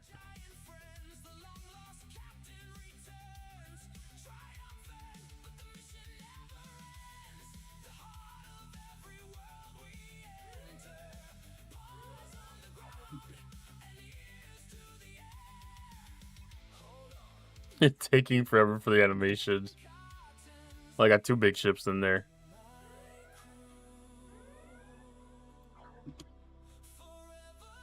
They effed up. Haven't looked at new stuff. Wonder why there's only 1 4-star territory. For competition.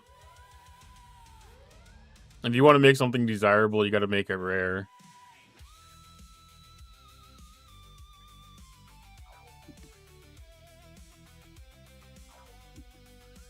Make it exclusive.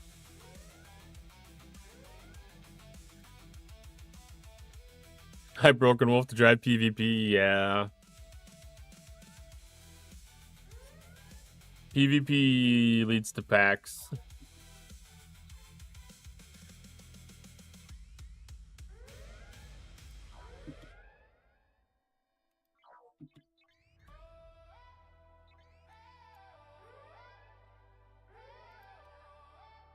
It's one of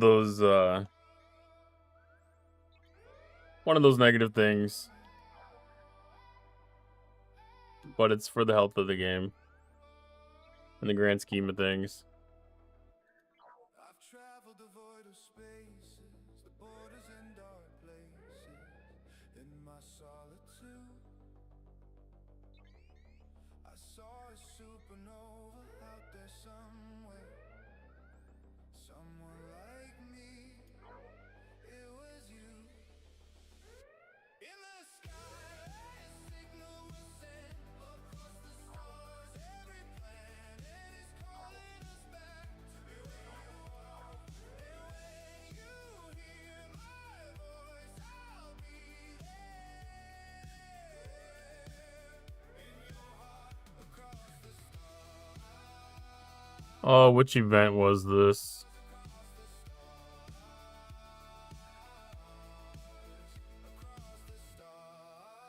Which event was this? Sector Supremacy? Yes, that's Sector Supremacy.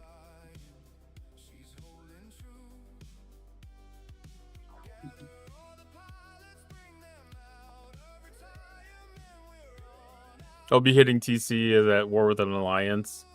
All the others couldn't care less about. This would be a great time to be involved in a war. Because people are going to be desperately trying to mine that stuff, and you're going to be able to pick up OPL left and right.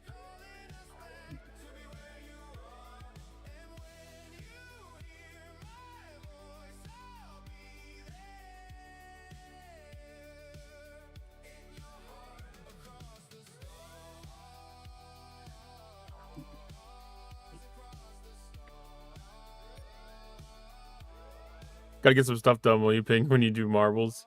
Definitely. It should be fairly quick here. Designed to cause contention.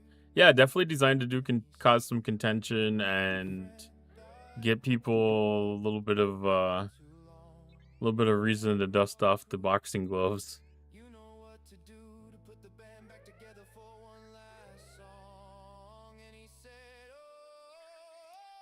But I mean, that also gets some of the freshness back into it that people have been asking for.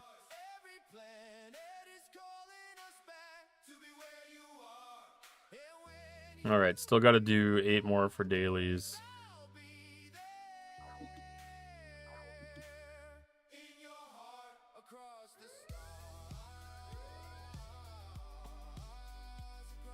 His territory has definitely been stale.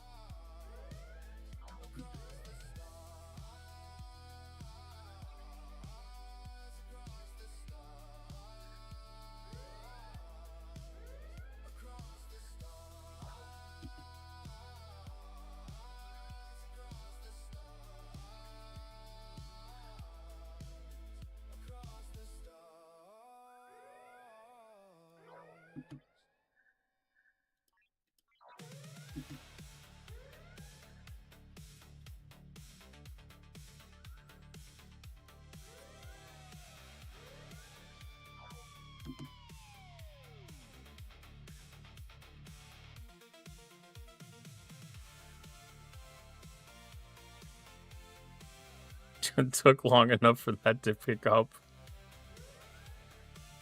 Oh, the Kushara isn't such an interesting thing. It's not intelligent design. Low amount of alliances can have 4 or 5 territories. It's a tactic.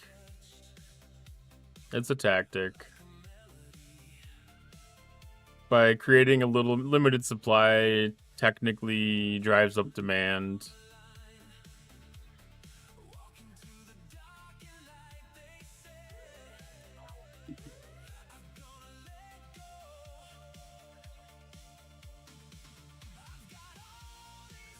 Technically drives up value too.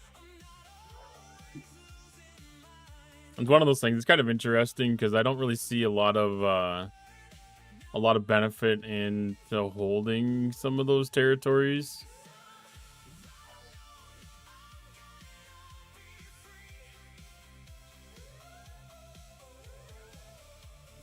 Depends on the services more than anything, but it's one of those things that's not going to be worth the headache for everybody to go after it.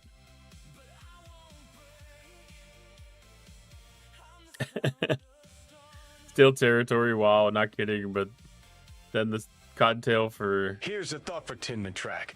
Oh. Hey, Tinman Track. Stalwart territory in WoW is like trying to pet a wild rabbit. Looks chill until it bites your face off. Props to Cottontail86 for keeping the stream hopping and the chaos controlled. Here's to more wild quests and less face biting. Stay fuffy, stale and chat. I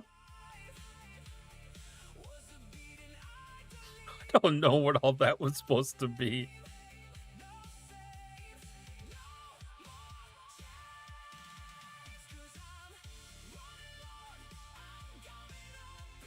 Territory. Well, not kidding, but then the stream Cottontail for keeping you going.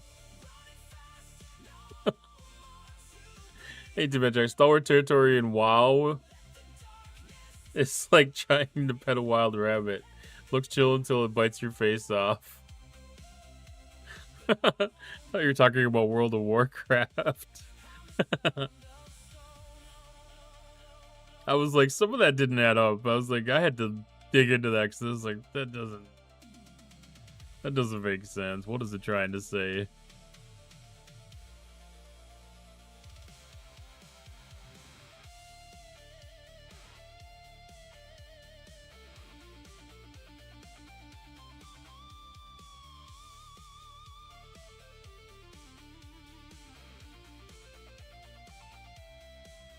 I just remembered I had somebody that had a longer stream streak that I needed to double check to make sure that they were set for a VIP.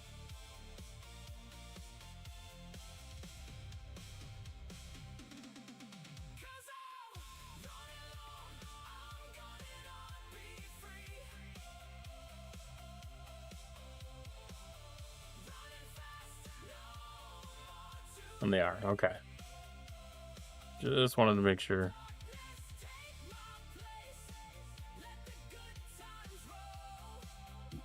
Trying to make sure that I keep up on that. I might have to have a command set up so if there's a big enough stream streak that the bot whispers me like, "Hey, dumbass." Thank you for answering the Q's trial.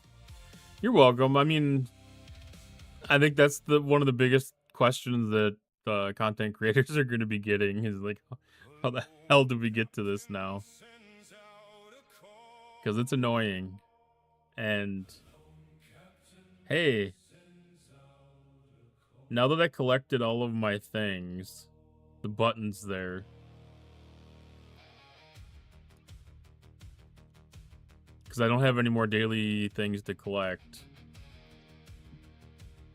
the Q's trial button is back.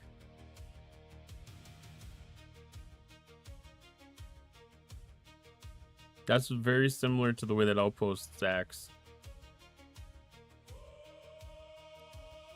Very similar. I'm gonna restart this game. It bugs me when I can't see the buckets.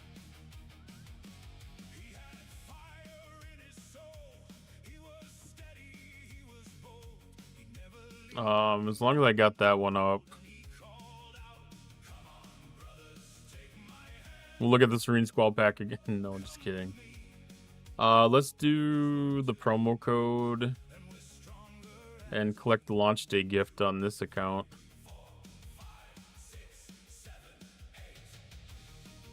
So this one I got 2 Pike, 2 Kirk, and 5,000 of the Progenitor alloys. That's not bad, honestly. Promo code Infinite 2 for lower ops.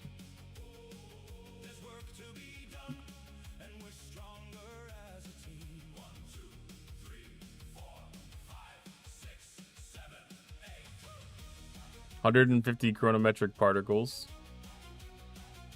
Not anything particularly useful, but it is something.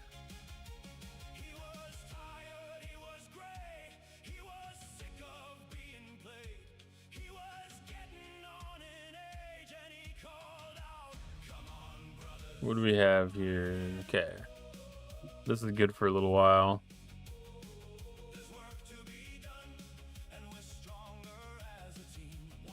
Okay, now let's look at the events again now that the buckets are back. It just makes it so much easier to have the visual representation of where you're looking than it is to look at a black box. By the gods, can you believe this? Hey, These Mord. fracking workers have accused me of being a Cylon.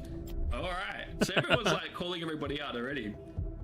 The whole CIC Star Wars! stands in silence as they pace and vent. You watch her emotions closely. They have no proof, no evidence. Please tell me you back me up. I can't face this alone. Right, Lord of the you guys vote Rings. on this so you can let me know what's happening.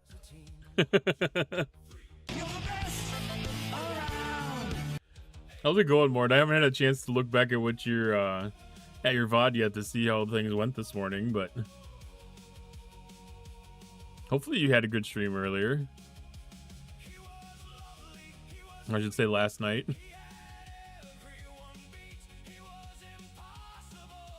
How am I enjoying the new All Hail the Murderer of Tuvok?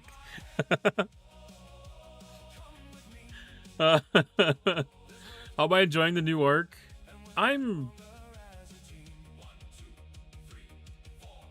haven't found the value of it yet, but I haven't had a chance to really dig into it. I'm quite impartial. It doesn't affect me in a negative way. I feel like it's something that can be done passively or actively, so there's choice involved, which I love.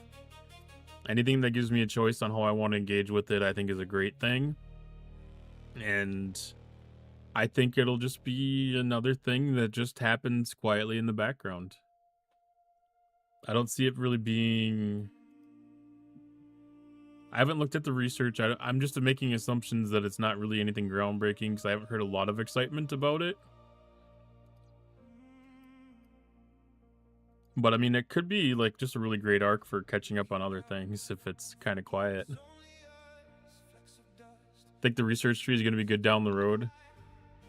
Wish we could use the Dauntless. Yeah. I was brain overload with how it all fits together. Will take a few days to sink in. And I think I'm the same way, Mord. It's like there's a lot of moving pieces to everything here. And we kind of get spoon-fed this. Because today we know Node gets you isogenic, the new isogen. Hostiles also get you new isogen. And then tomorrow we get to begin learning the territory capture portion of things. And how our server is going to approach that is going to be interesting. Is everybody going to settle back into their old zones? Is there going to be big moves for specific territories for specific reasons? Like, a lot of that's going to be really interesting to see. So far, way too few outside territory. Isogenite. Isogitide. I don't remember what the heck that stuff's called anymore. It's such a weird fake name. I really wish they would have made it more unique.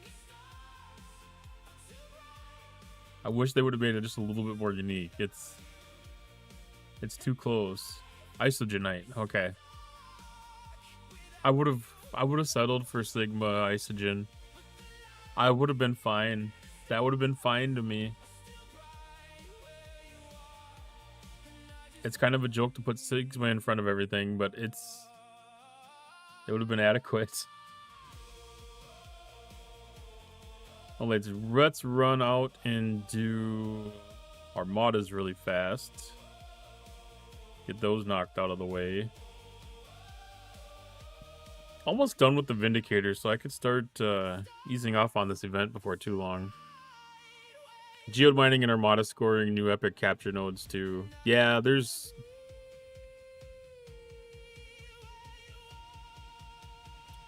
I know they kind of advertised it as a scoring mechanic, and they kind of implied that it was a major scoring mechanic, but I don't see it being a thing. You know, because all of the territory captures, this may be something specific to myself, but all of our territory captures happen between 11 a.m. and 7 p.m. And my availability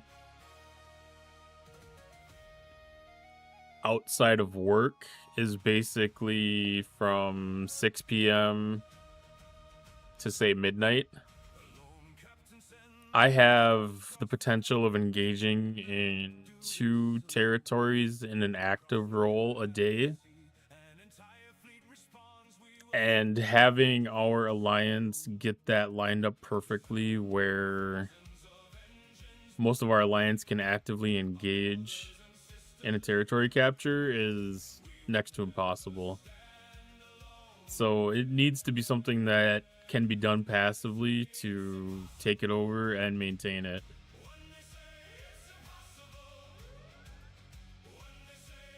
So I'm quite hesitant about the potential and potential need for it to be an active type of thing. Do I have to click way over there for the Armada flag? Okay. I was gonna say that would be weird. So I'm very, very interested to see how it happens. We might have, because right now our alliance's home is basically around Nierheimer.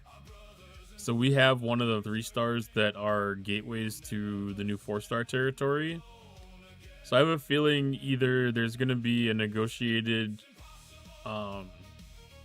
exchange of home systems with one of our allies or one of our other friendly alliances that are stronger than us, and they will either duke it out with among the 3 strongest alliances to figure out who's going to be occupying that 4-star territory, or they're going to have it negotiated and do a rotation diplomatically. I'm confident that 2 out of the 3 top alliances would be able to accomplish that, but the third one I'm not sure of.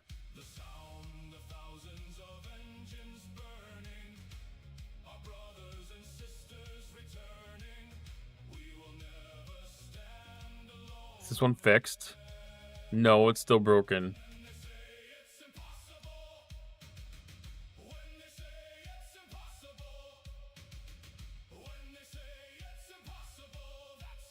That's been broken forever. That's been like 2 months. So I was able to squeeze out an extra rare. No. I should start using the Vindicator for this again. I just have the insta jump on the Crenshaw, so it makes it easier to do. But now getting down into these uncommons, these are 67, 68s.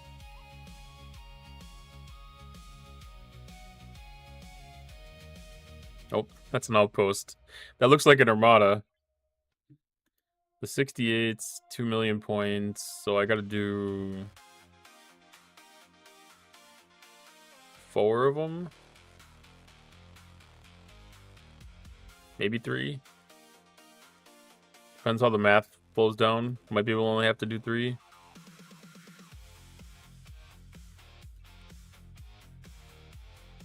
But yeah, it's gonna be interesting to see all the pieces. It's kind of nice that the little bit of stuff that we have a taste of today gets a fairly decent way into the refinery already. Even though there's a lot of stuff that's left uncovered.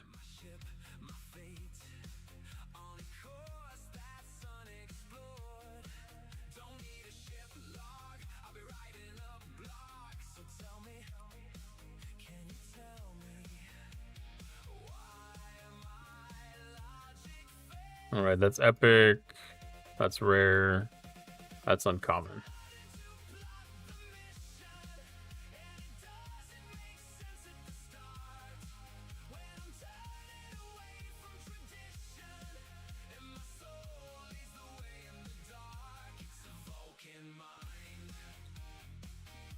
I think 3 will finish. I did a bunch of these uncommons the other day at work. I thought this event had been one of the ones that was retired with the new Voyage event, or the Voyage series, Voyage into the Void. So I was just doing the Armadas idly at work.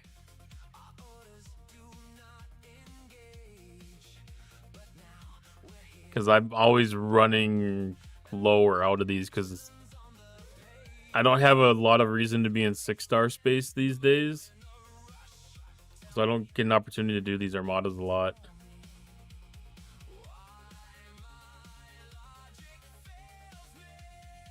It was easier when I was still doing dailies out here. Because then I always felt like there was an excuse, like every time it'd be all that stuff.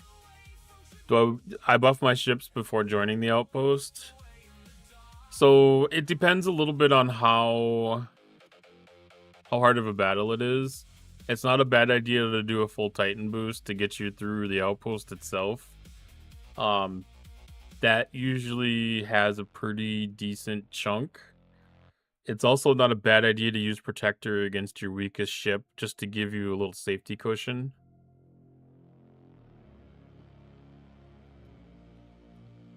And if you happen to have Fleet Commander Cisco, you know, once you get a couple waves deep into it, you can give them a heal, and then after a couple more hours, you can give them another heal if you really want to. Yeah, or even Lorca's Fist. You could always use Lorca's Fist too if you have Lorca available. Or Khan's ability probably would help. But I definitely was using at least a full Titan boost. And once it's participating in the outpost, I don't believe you can actually do a Cerritos boost against it anymore. I think it'll take Titan again, and it will take a I think it will take a enhance from the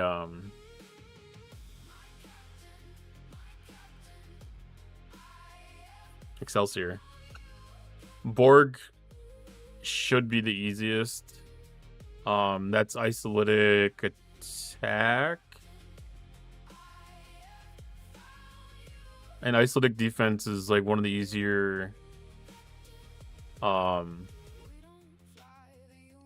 buffs to counter. Yeah, they're isolytic damage.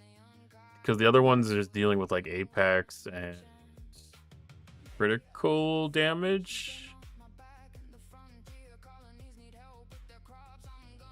So they get to be a little bit tougher. It a little bit kind of depends on your research.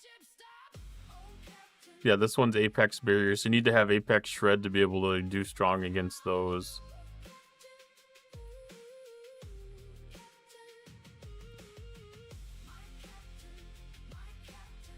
And then these are Hyperthermic Decay. The node ones are just guaranteed death. The Hyperthermic Decay, it's automatic 8% damage. I don't think there's anything you can do to actually counter that right now. I don't know for sure, though. There's a third type if you go to the 50s.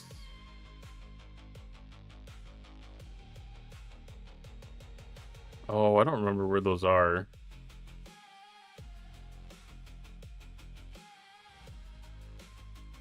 Oh no, is it the 50s, 51s?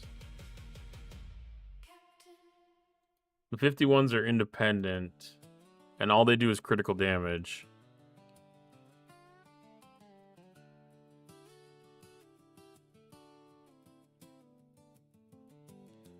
So, if you're just getting into them, and you don't know if you can hit above, you could try the 51s, but I would, if I was going to try one, I would try the 53 Borg first, just to see what you can get out of it. Because worst comes to worst, you'll die fairly quick. You know, like, it sucks if it drags out, like, halfway or something, but I would imagine if you can hit 58, that you should be fairly good on the 53s. I don't have the experience with it because I was 70 already when Outpost came out, so I didn't have to do any growing pains with it other than working up into being that. Yeah, the 53 near where I'm space here. That's where I would start. I mean, as a matter of fact, that's probably where I started, as I was just getting familiar with things too. Just getting the hang of it. And like I said, once you get the outpost taken over, you can click on the upgrades, and that'll give you an option to apply additional boosts.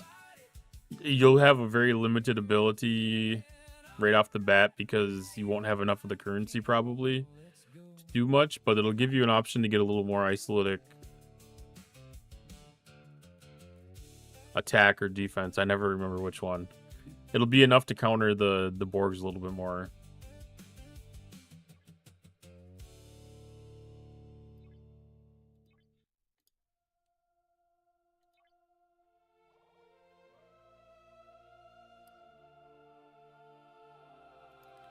That can get recalled.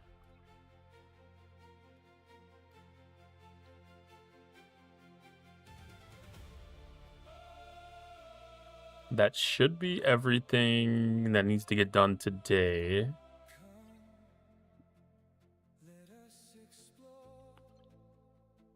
And then territory stuff. I'll have to see if I can go do another quick run of hostiles to knock down another 150k to be able to do that full, but I'm not too concerned about doing that tonight.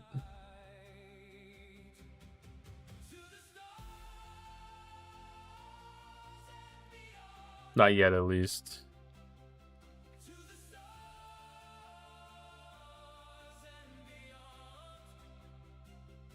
Well, that only takes a little bit of time. Set up Kirshara. It'd be so nice if you could use Dauntless in this. You're gonna be hearing that a lot. What is the best outpost to do in your opinion? The one that leaves you with one ship with only a sliver of health done at the end of the 72nd round. Whichever one makes full use of everything that you can, and you can still kill it. And for me, I probably need to try to get up into the 72, 73s. I know that I can do the 70 regular ones with just the Vengeance. So I usually just do that. I tried going up one level a while ago, but I haven't tried again in a while. And I also need to do some upgrades to my Vengeance. I just built an Aphelion, so I used a lot of Sigma Tritanium up on that, so I'm building up reserves again. But once I get it built up, I'm going to start working on the Vengeance, because last month and kind of the month before, like, there wasn't a lot of reason to do spend events, so I really wasn't.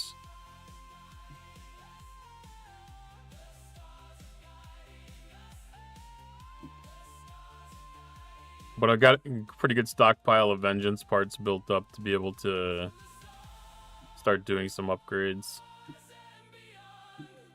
So I can start making swings at the 72.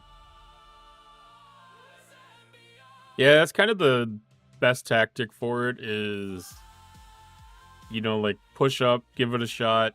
If you can't, then you have to retract. And, you know, like, there's a lot of tactics out there for you know, doing the 2 survey ships and your 1 ship with max loot crews on it. It has various results. It's worth playing with to see if it works for you. Just with everything else in this game, your mileage is going to vary a little bit based on research and officers and all that fun stuff, level of your ships.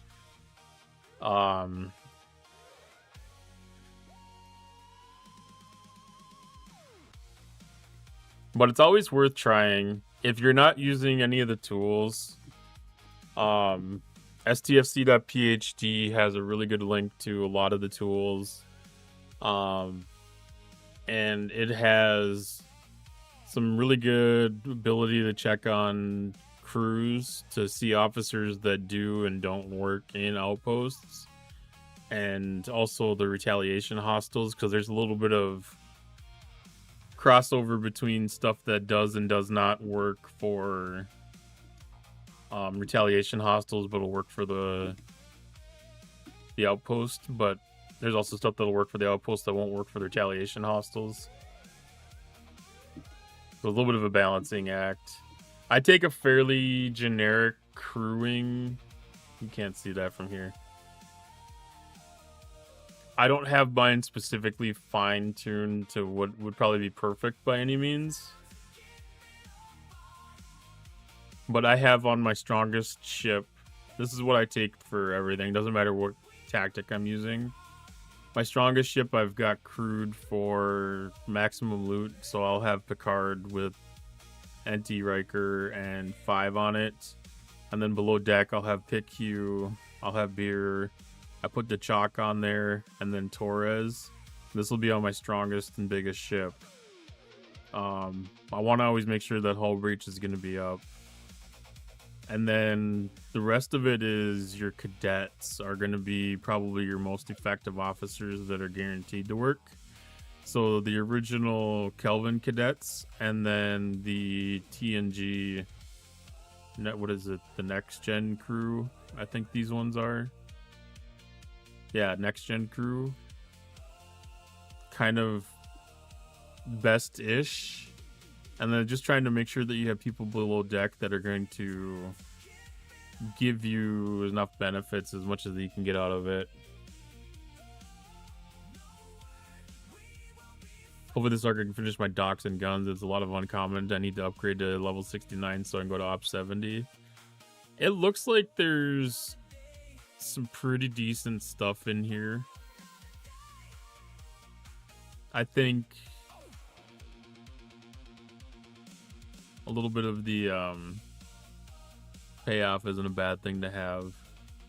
And I always like to throw DZOC on my ship that has the most underdeck slots. It doesn't, Assimilate doesn't give a lot of stats, but it's just another extra thing. Yeah, it's well, you had to upgrade everything going from 68 to 69 too, if I remember correctly. Like, you didn't even really have a reprieve. At least 65 to 66. SOS from the horizon. Got the heat sensors all flying.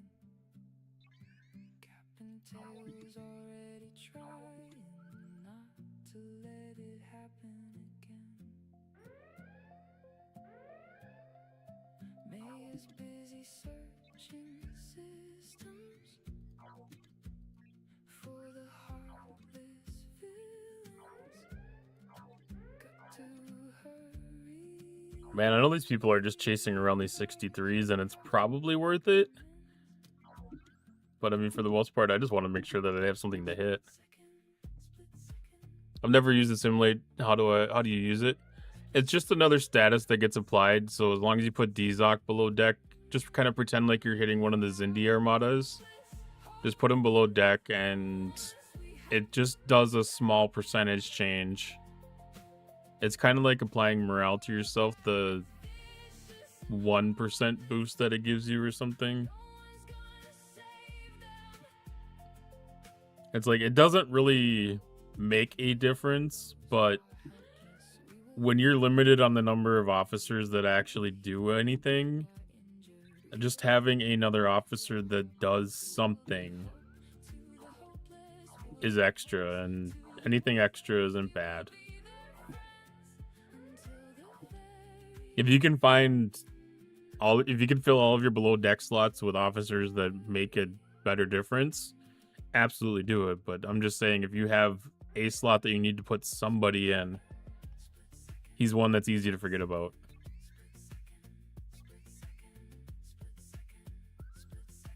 It's probably never going to make a difference, but it could. And I've had times where, as I was trying to push myself into the 70 elites,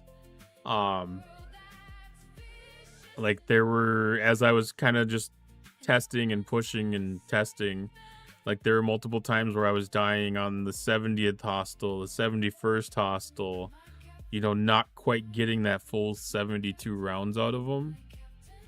And, you know, like there was a little bit of ship upgrades to be able to get to that point, but, you know, it's still one of those things where, you know, just being at that edge of being able to complete that level fully and getting all of the rewards out of it was just trying to squeak every 0.1% of power out of anything that I could.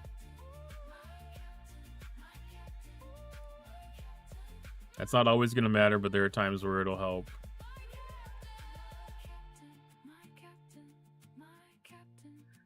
Alright, that's about 200k. That should be enough to do all the refines tonight and get that done and get started in a habit with it. If that's all I gotta do is basically go out and hit hostiles for 5 minutes every day, it's not terrible. If I can keep it up with doing mining for an hour or two, like one cycle on a node or something, that's not bad either. Especially as the research comes and you get a little bit of that efficiency. I think this is going to be an okay loop. It's not going to be adding too much extra to do the territory refinery itself. Keeping up with the territory services could prove to be a different story. He flies across the galaxy to maintain peace. But just doing these two things is going to be fairly okay, I think. I'm only doing one chest pulls right now just to get myself started. I'm going to stock this up and, you know, see after a couple of days, especially once we get our own territories. And then set a cadence and refining path that fits my playstyle. And some of those things, like with the presets, sometimes I overshoot them to like max pulls. Except this one doesn't look like it's worth doing max pulls. Not yet, at least. And it'll be interesting to see. I don't know what the entry costs are going to be in the research. It's going to take quite a bit to actually get enough to do those refines, unless the missions pay off.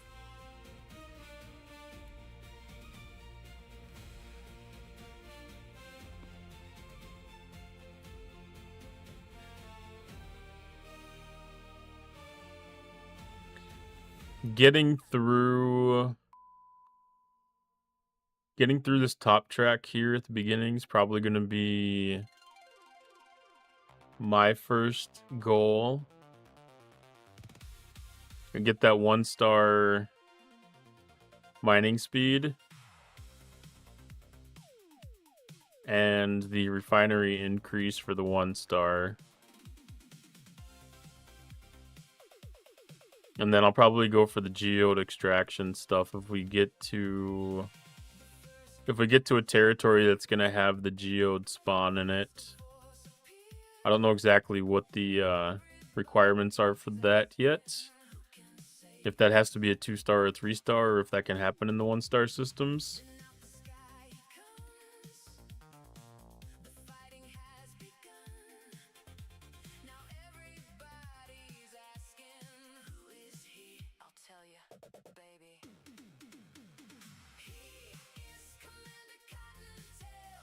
This doesn't actually tell you what bonus it actually gives. Build the Continuum Consulate to unlock this node, as well as unlock the Quantum Geode and Armada refineries. It's giving you a 1% boost, but it doesn't say to actually what.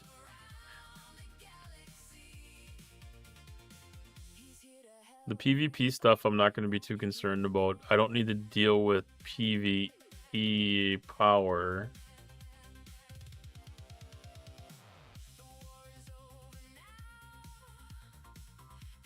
So top, middle.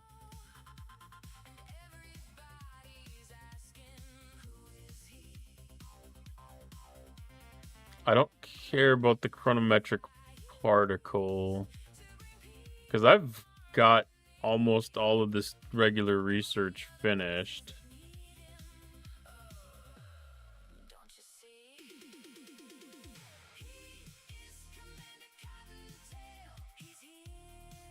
It'll come in handy, but it's not necessary.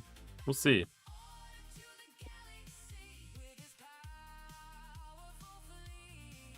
Oh, I've had that with so many different territory trees. Pretty much every territory tree I've came close to finishing before they introduced an expansion of it. Because it happened in...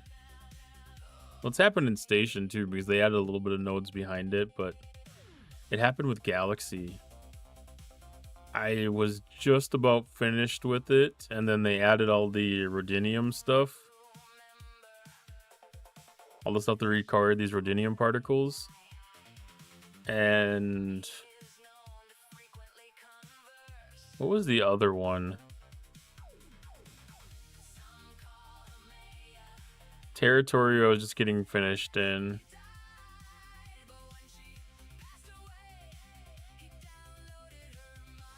It's happened to me a couple of times now where I had it pretty much done and they expanded it and I was like, oh no. But I'm getting caught back up. A lot of that stuff just gets easier and easier. I haven't finished it just because there's so many things in there that aren't relevant. Like, it's hard to... I mean, like the Armada, the cloaking stuff. I think I have most of the other stuff finished now. Yeah, I finished this. I did a big research push a couple weeks ago during one of the last Coda events. The only thing I really have left are the some of these stupid primes and then cloaking stuff, I think, now.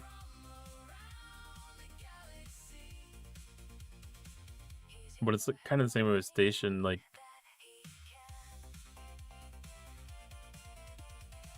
I don't know if I can finish this off quite yet. Maybe I can. Well, except for those new couple rows. I have trouble trying to do the stuff that doesn't impact the gameplay. Like all the station defense and attacking stuff is like, why do it? I'm not attacking stations, I'm not being attacked. It's not making a difference.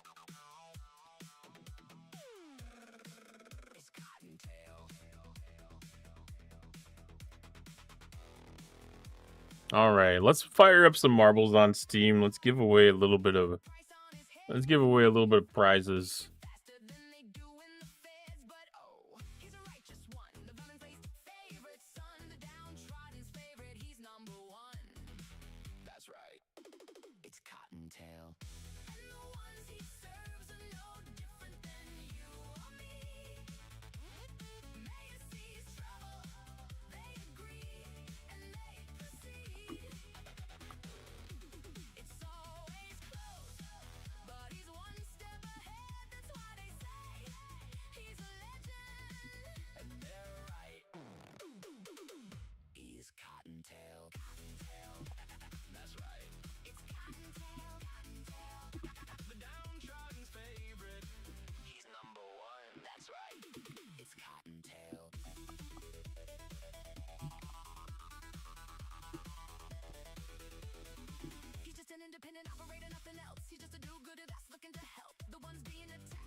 All right, sent out the ping.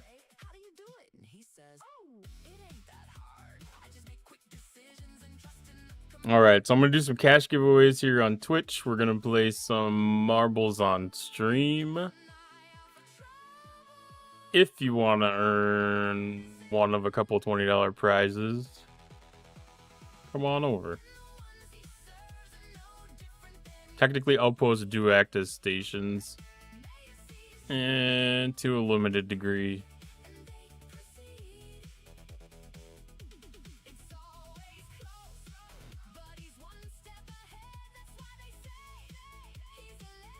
Where's marbles?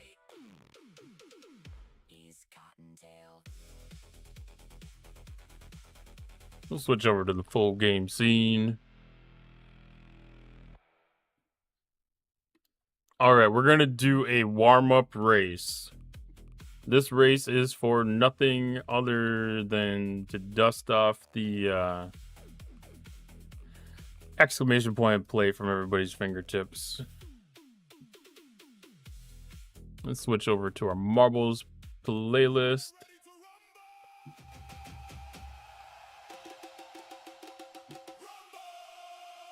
Oh, that is... Okay, that is the correct size. I was like, damn it.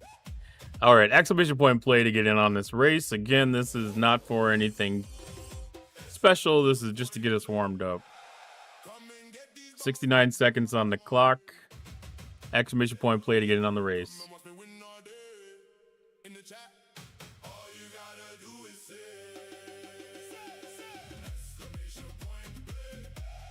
And then I think we're probably going to just run like a...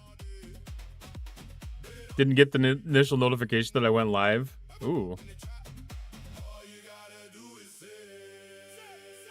Discord scope playing out. I think it went out, but that doesn't mean that you get it. That's kind of why I wanted to make sure I sent out the second one. Just to make sure that everybody had an opportunity to get in. I'd hate for somebody to be like, you didn't tell me it was starting.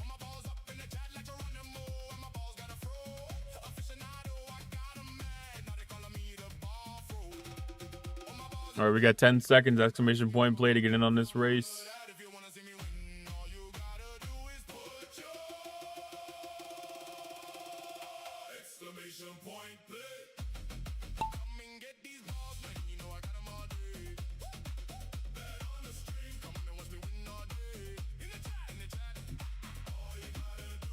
All right, we'll go focus on Dark Tree while we get things sorted out.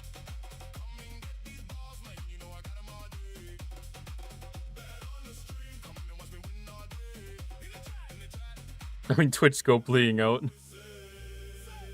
Well, I mean, if you're signed up for the Discord notifications, then Discord didn't do you any favors either.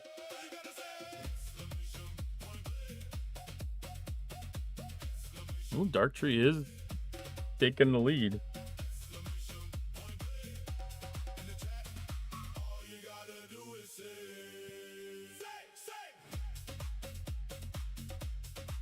Okay, taking a good path through this.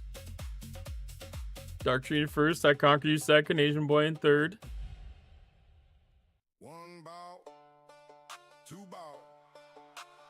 Ooh, Steve Lee is on his own over on the other side.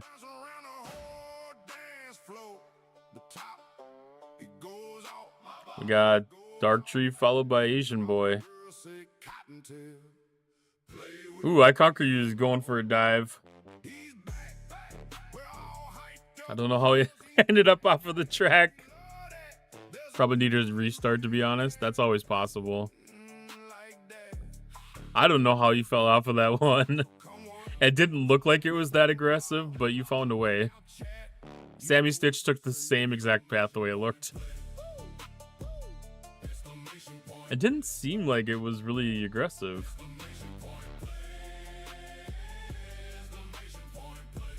But Dark Tree is out at a very substantial lead right now.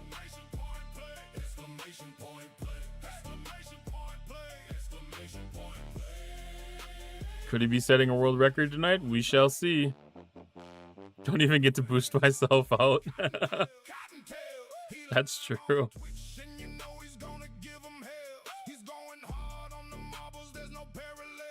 26 seconds. I'm assuming that at the bottom of this hole is the finish line.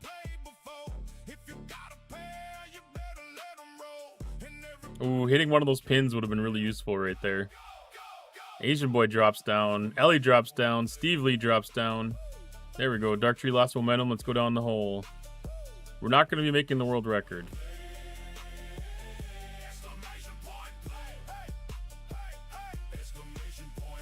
But season just started on Tuesday. We got lots of time to set some records this season. Dark Tree still got a heck of a lead.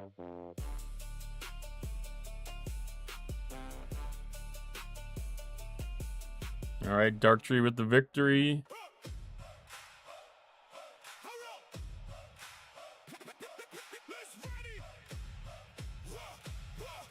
Susie Q fell off the map. Steve Lee in second. Asian Boy third. Cotton in fourth. Ellie. I'm nervous about the fire. I'm getting nervous about the fire. The fire's coming, Ellie. We gotta go. We gotta go. We gotta go.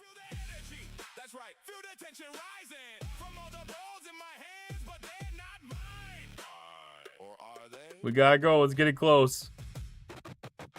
There we go. Ellie made it.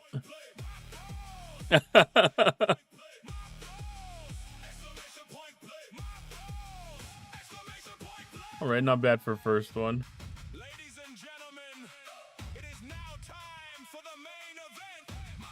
Hi, Bunny Bot. Welcome on in. All right, we're gonna set up a Grand Prix. We have ads coming in a little bit. I'm gonna start a Grand Prix, and we'll do 6 maps.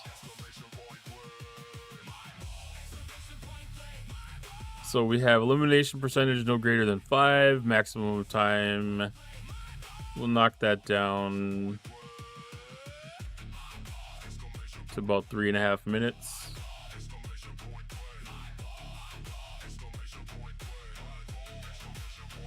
All right, we'll fill it up. No greater than 15% elimination. We'll get this kicked off. Exclamation point play to get in. And we are gonna send it to ads. That way we can run uninterrupted for the rest of the Grand Prix.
Typing exclamation point, play and let them drop.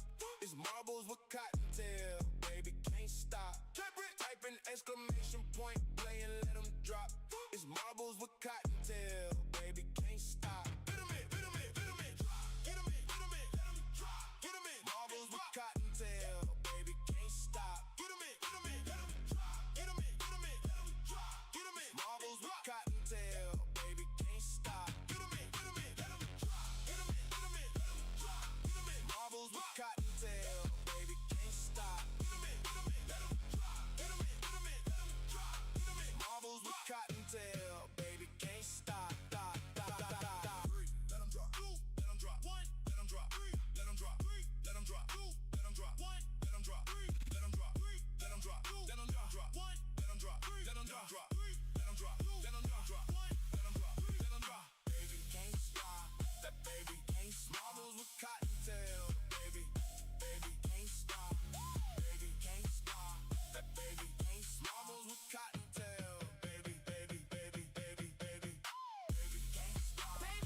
All right, we're back.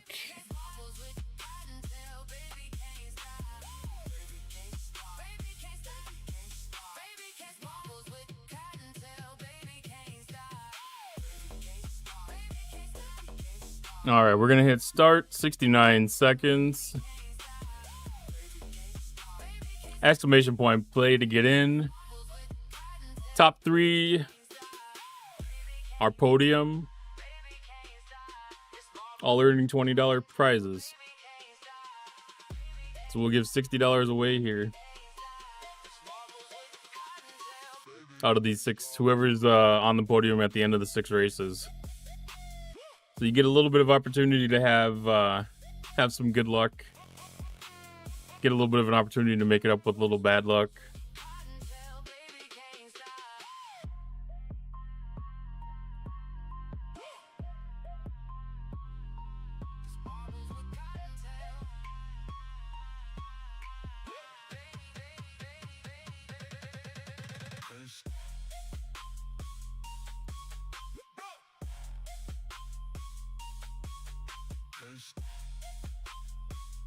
I can't tell if the game is big enough.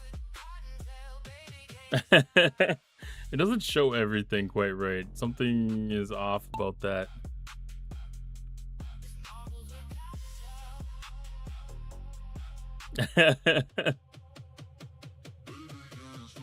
We're gonna follow Asian Boy on this one.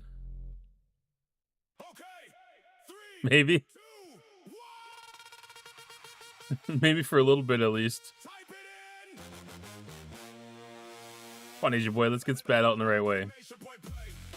We might have to follow Dark Tree. Okay, never mind. We're gonna go follow Dark Tree.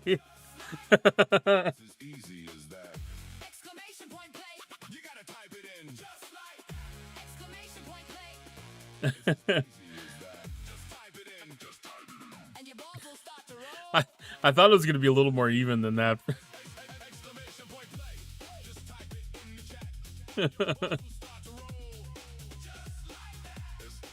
You're in 6th, though.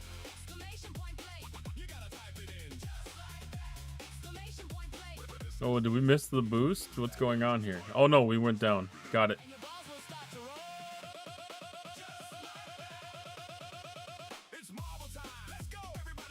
Did I get front, or am I behind? I got in front somehow. How did I get so far in front? Are y'all letting me cheat? It's rigged. Or was there a separate path that I walked down? Am I not really in front?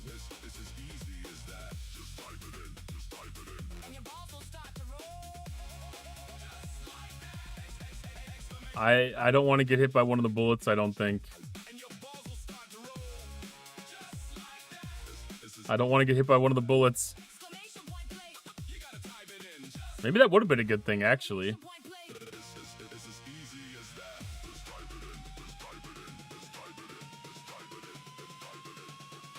Nope, that was not a good thing. Darktree got hit by the bullet.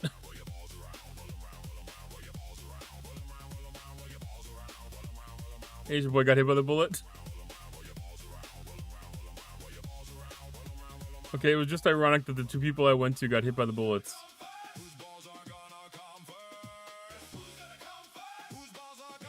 First race out of the 6. Misa got hit by the bullet. Ellie got hit by the bullet. Okay, we're at 50% out of the 15% max that this is supposed to be. There we go. Steve getting out of the tumbler.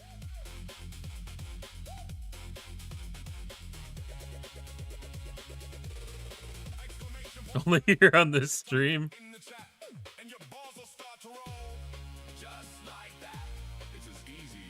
It's only the 2nd race of the season.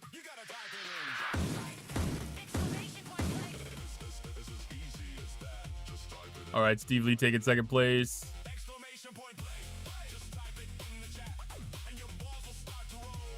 All right, Sammy's in the tumbler. I Conquer You's gonna get spat out here really soon. All right, Sammy knocking Conk down the row here. Don't get popped by a peg and you're fine.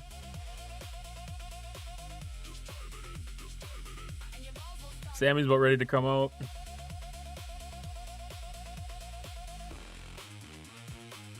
Sammy working their way down. Conk coming through.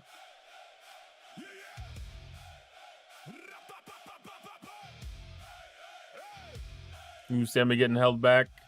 Oh, we got the wall of flames. Ooh, Sammy got burned.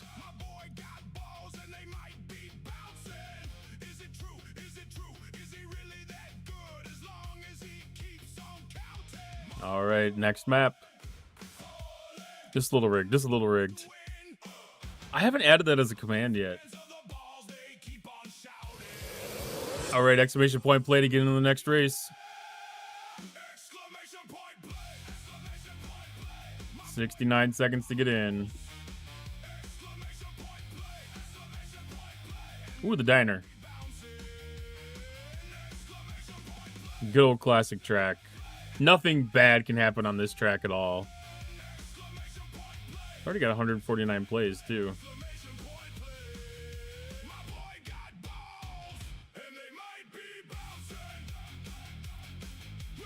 All right, 40 seconds, exclamation point, play. We'll follow Stammy on this one.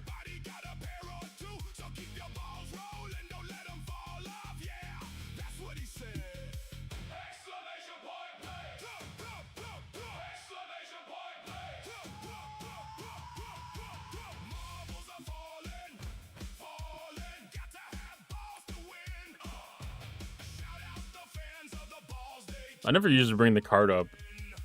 All right, 5 seconds, exclamation point, play. Oh, am I winning in second? That is surprising me. Early luck.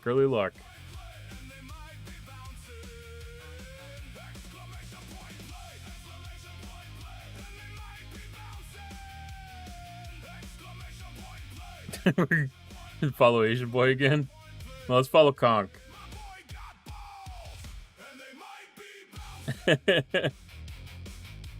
Ooh, Conk getting held up. Anybody I get behind? We'll see. This is just a nice, gentle track. Just going on down.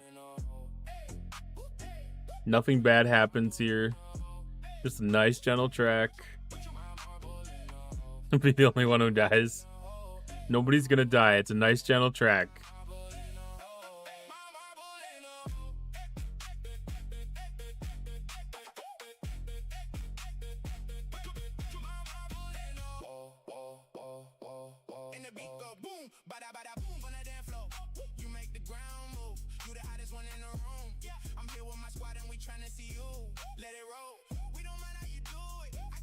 Oh, Misa got a great path on that one.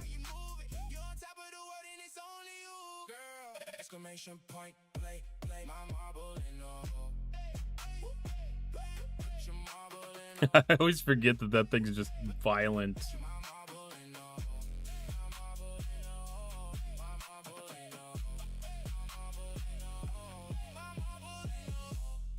There, nothing bad's happening. Asian Boy got spat out in a good way. Nothing bad's happening. It's all good.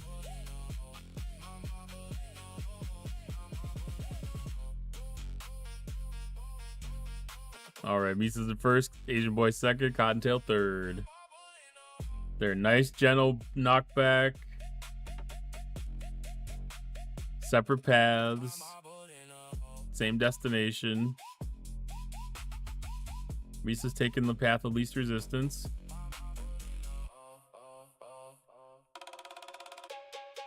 A little bit of resistance. There we go, through and through.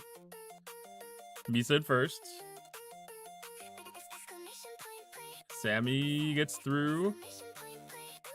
Ooh, Conk tries to come in, but Sammy gets second, Conk third, Asian Boy fourth. All right, I get fifth. Dark Tree. Ooh, getting paddled back. through. Down for 6th. We got Steve. Beating the wall of fire. 100% finish.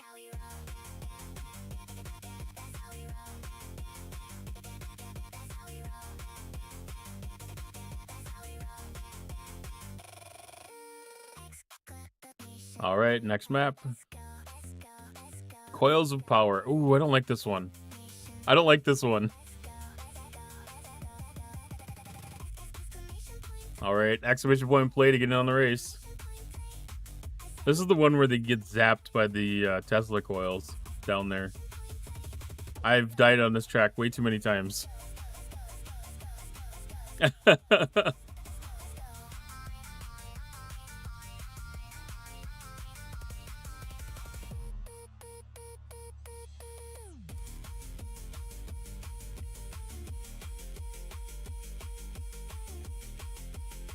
At least got a fancy marble going on. Oh, that's still the pachinko rings. All right, 30 seconds, exclamation point play.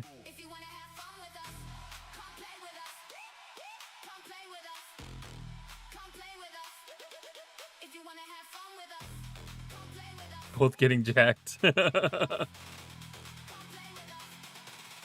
mean, that's one of those things when there's only like 7 to 10 racers, like it gets a little tough to be part of the odds. You don't get lost in the crowd.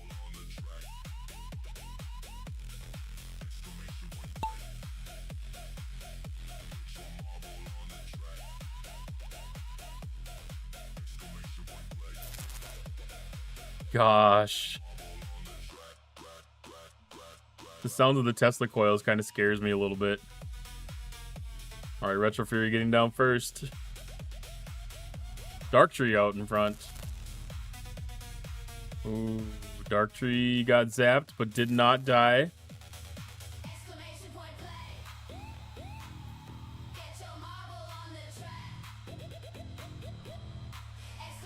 Dark Tree still in relative first, depending on how the other zone pans out. Ooh, Dark Tree got zapped off the track. The Retro's back to the front. Cock died. Ooh, Retro got zapped. She stays on the track, though.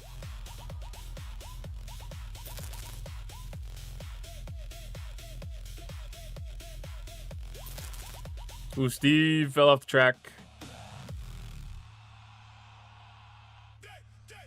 I don't know where everybody else is for sure.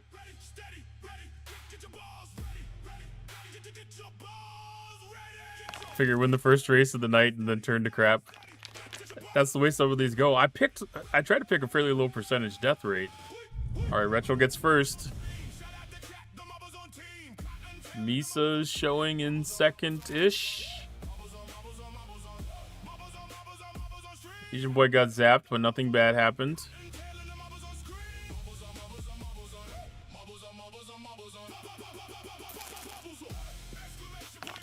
Ooh, Misa makes a clean run, almost hits the portals. Asian Boy fell off at the end.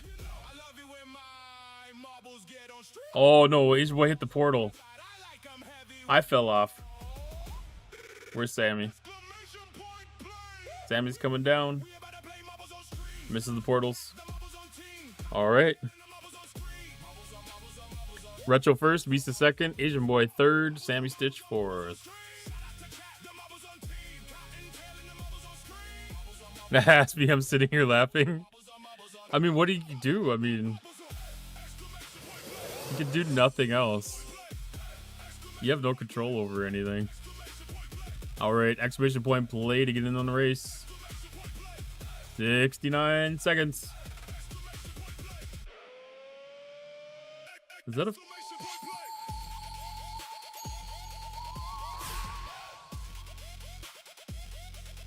Weird.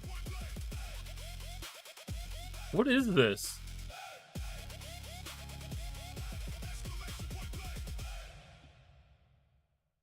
We gonna get loud. We gonna get wild. We gonna get loud. We gonna get wild. We gonna I don't know what it is, but it looks happy. Is it breakfast food? I don't even know. I lost track. Where's the map? Exclamation point play, 20 seconds to get in. There's the start line. I got lost. Last call, 15 seconds. Feed me. Interesting.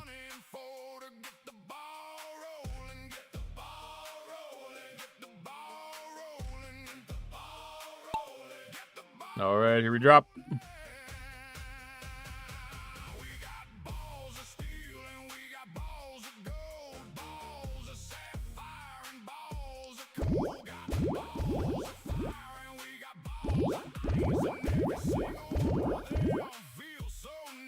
One of those tracks where everything is up for grabs.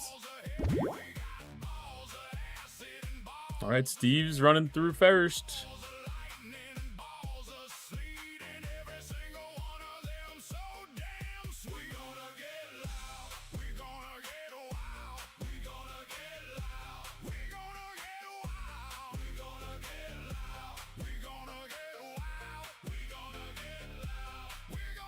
Steve's got a big lead over everybody. Long as nothing weird happens and there's no obstacles gonna get broken. In a good position.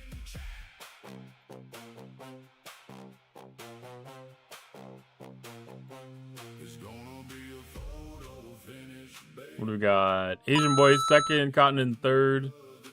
Ooh, Asian boy going for a little Pluto action. Asian boy got a no grab. Asian boy got a no grab. Is that a bad thing? Is that a good thing? That was a bad thing.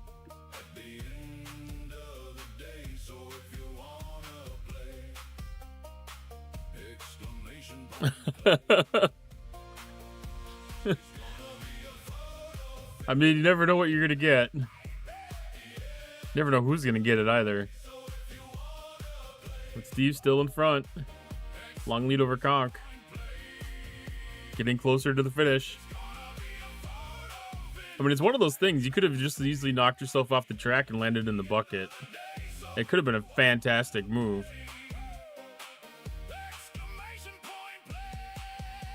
All right, Steve looks uncontested. This is not a photo finish. All right, Conk coming. Oh, I got lost. Wrong button. Conk coming in second, Cotton third, Darktree fourth, Misa fifth, Sammy in sixth, Retro seventh, Ellie in eighth. Almost had a 100% finish rate on that one. That was bad RNG for sure. 2 seasons in a row. It's the first race. We don't know if this is a trend yet. All right, next race. Ooh, we're going to the dojo. Okay. If you get stuck on this track, then we know that the bad luck still persists. All right, 69 seconds to get in. Exclamation point play. Because this is the one where they have all the dingles here. So if you get stuck in the dingles, then we know it's a sign.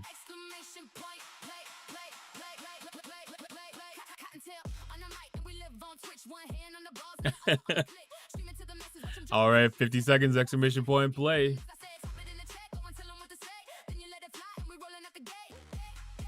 Well, they got a pretty good time on this one already. A lot of these tracks have a good number of plays on them.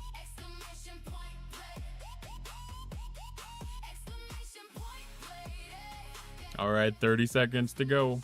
Exclamation point play to get in.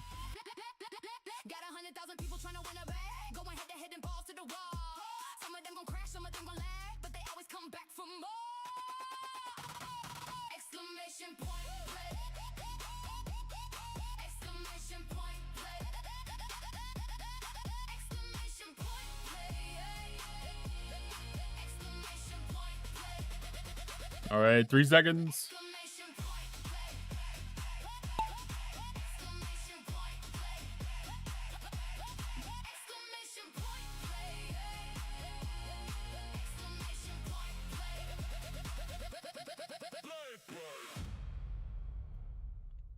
All right, Conk's at the front side.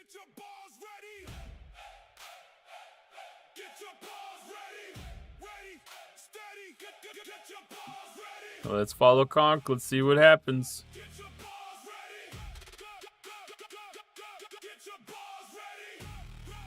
Now the key is here, you have to hit the dingles on through.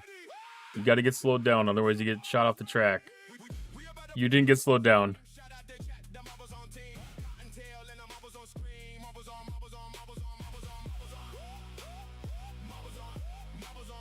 All right, Warzone coming through hot. Let's see if that ice cream sandwich can go all the way through. Ooh, that's a really good path. Ooh, got held up at the end. There you go, Asian boy. There you go, Asian boy. Fantastic pathing. Just have to go through one of those barrels of fun one more time. Ooh, Warzone got a little bit of a slowdown there. Oh, Steve going through. Steve and Retro, the first ones to drop down. Retro taking a great path through.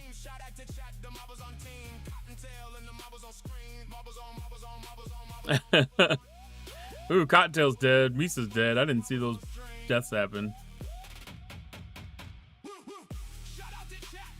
All right, between Retro and Steve, Warzone coming through. Steve up to the front. Ooh, I thought Steve was going to catch that just right. All right, Steve is through. He's got to get through the pegs clean. All right, Steve off the track dead. Retro off the track dead. Asian boy coming down for the finish.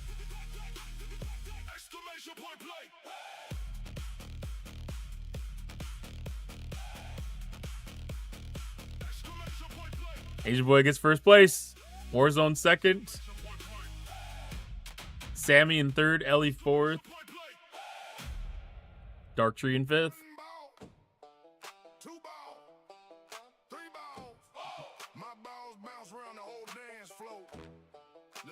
All right, last race of the Grand Prix.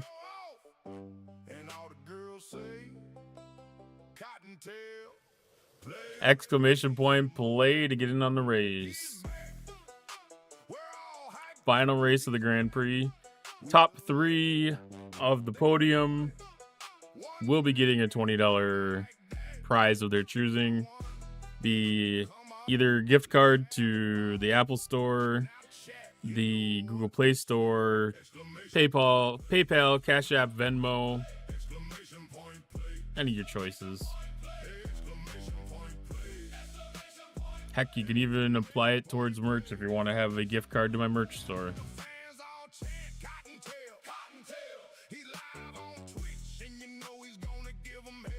All right, 30 seconds, exclamation point play to get in.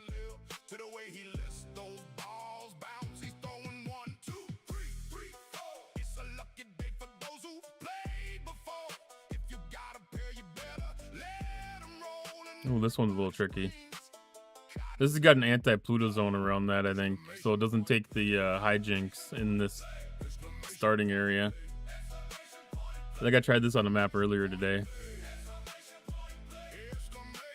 There we go, let them drop.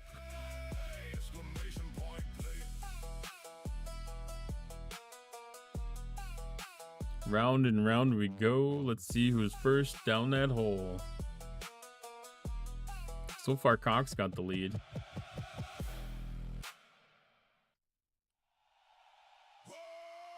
Ooh, Warzone's actually got a pretty good path down there, too.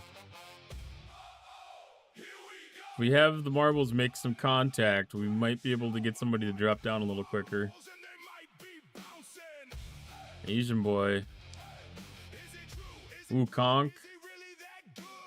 Conk out first.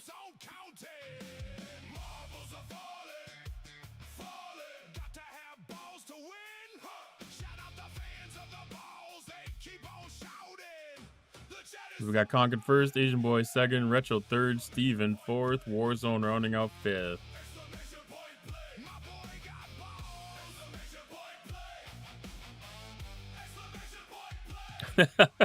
That checker pattern. That's kind of neat, actually. Ooh, this actually has some pins that can knock you off the track.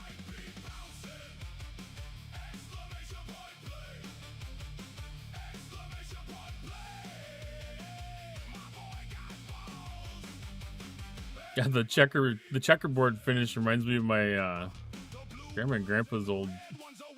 I remember if it was in their kitchen or if it was in their bathroom. They had checkerboard something. What is this Wonderland? This is Magical Descension Adventure.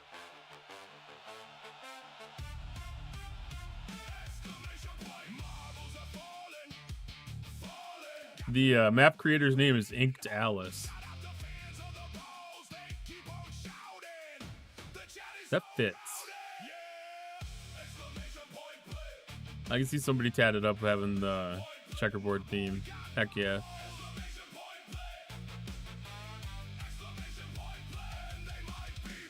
Ooh, Conk and Retro going neck and neck. This may end up being a photo finish because we're right by the finish line. Looks like Conk's gonna get it. Conk at first, Retro second, Asian Boy third, Cotton fourth, Warzone fifth, Steve sixth, Misa seventh, Dark Tree eighth, Sammy in ninth.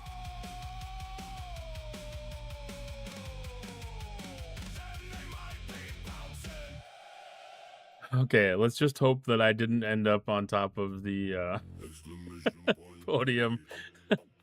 All right, the people on the podium will be winning $20 a piece. Third place goes to Steve Lee. Second place goes to Asian Boy. First place goes to I Conquer You. If y'all are not on the Discord already,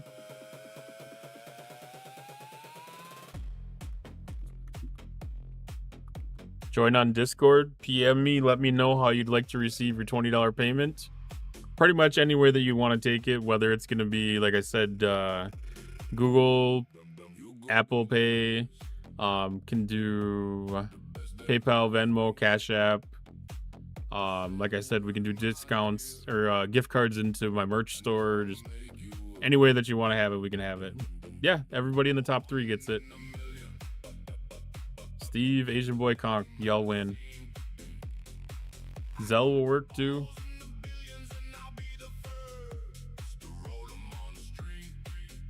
I got all the payment methods.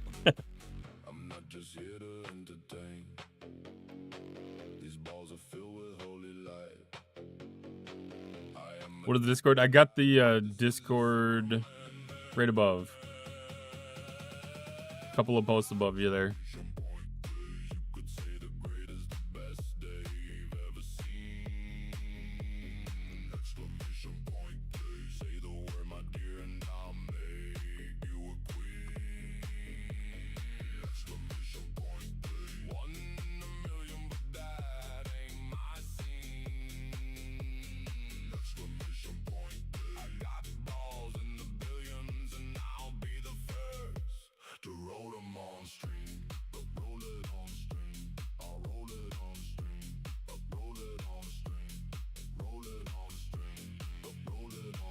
Just saving this leaderboard so I have it for reference.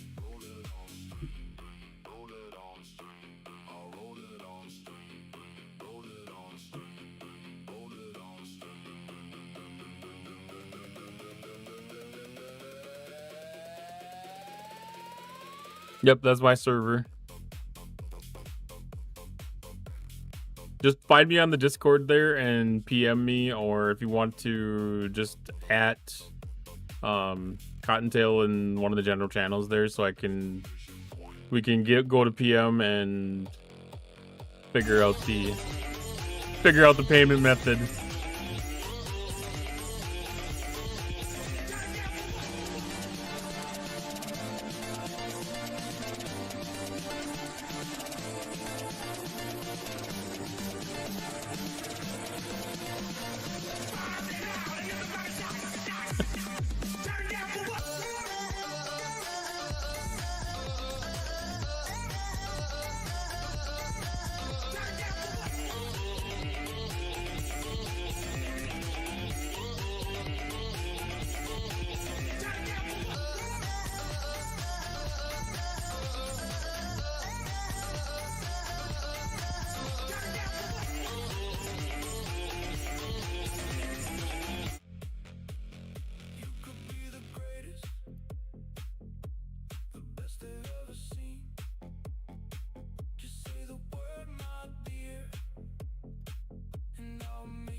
All right, perfect, Steve. I see that you are there.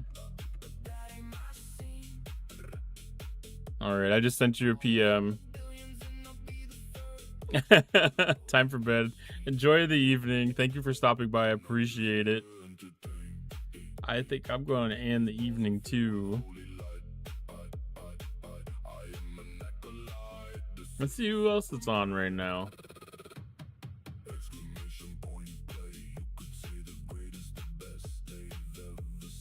Let's see, we got Warzone on. We got Lost In on. Ultimate DJs is on. We got DOS on. We have some choices.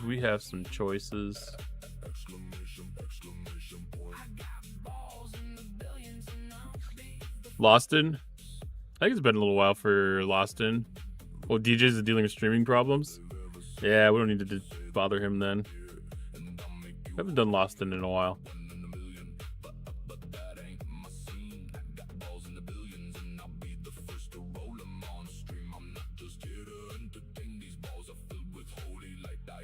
All right, thanks everybody for joining tonight. It was a fantastic evening. Had some good discussions about some fun things. Tomorrow at what is this going to be? 1 p.m. Eastern, I do believe that is. CDB is having his Arcful Aftermath stream, and they'll be kind of going over some of the recon and some of the whatever kind of I don't even know what that's called. Debriefing, I guess, would be a good way to put it, on all the stuff that's happened with the Arc launch, which been fairly smooth, so it shouldn't be too bad to talk about. Be sure to join in on him. Otherwise, let's show Lost In some love, and I hope everybody enjoys the rest of their evening. I'll be live again on Sunday at 6 p.m. Eastern. And you might see me around in arenas tomorrow. You might get to face me. Maybe even join up with me. Have a great night and enjoy your Friday.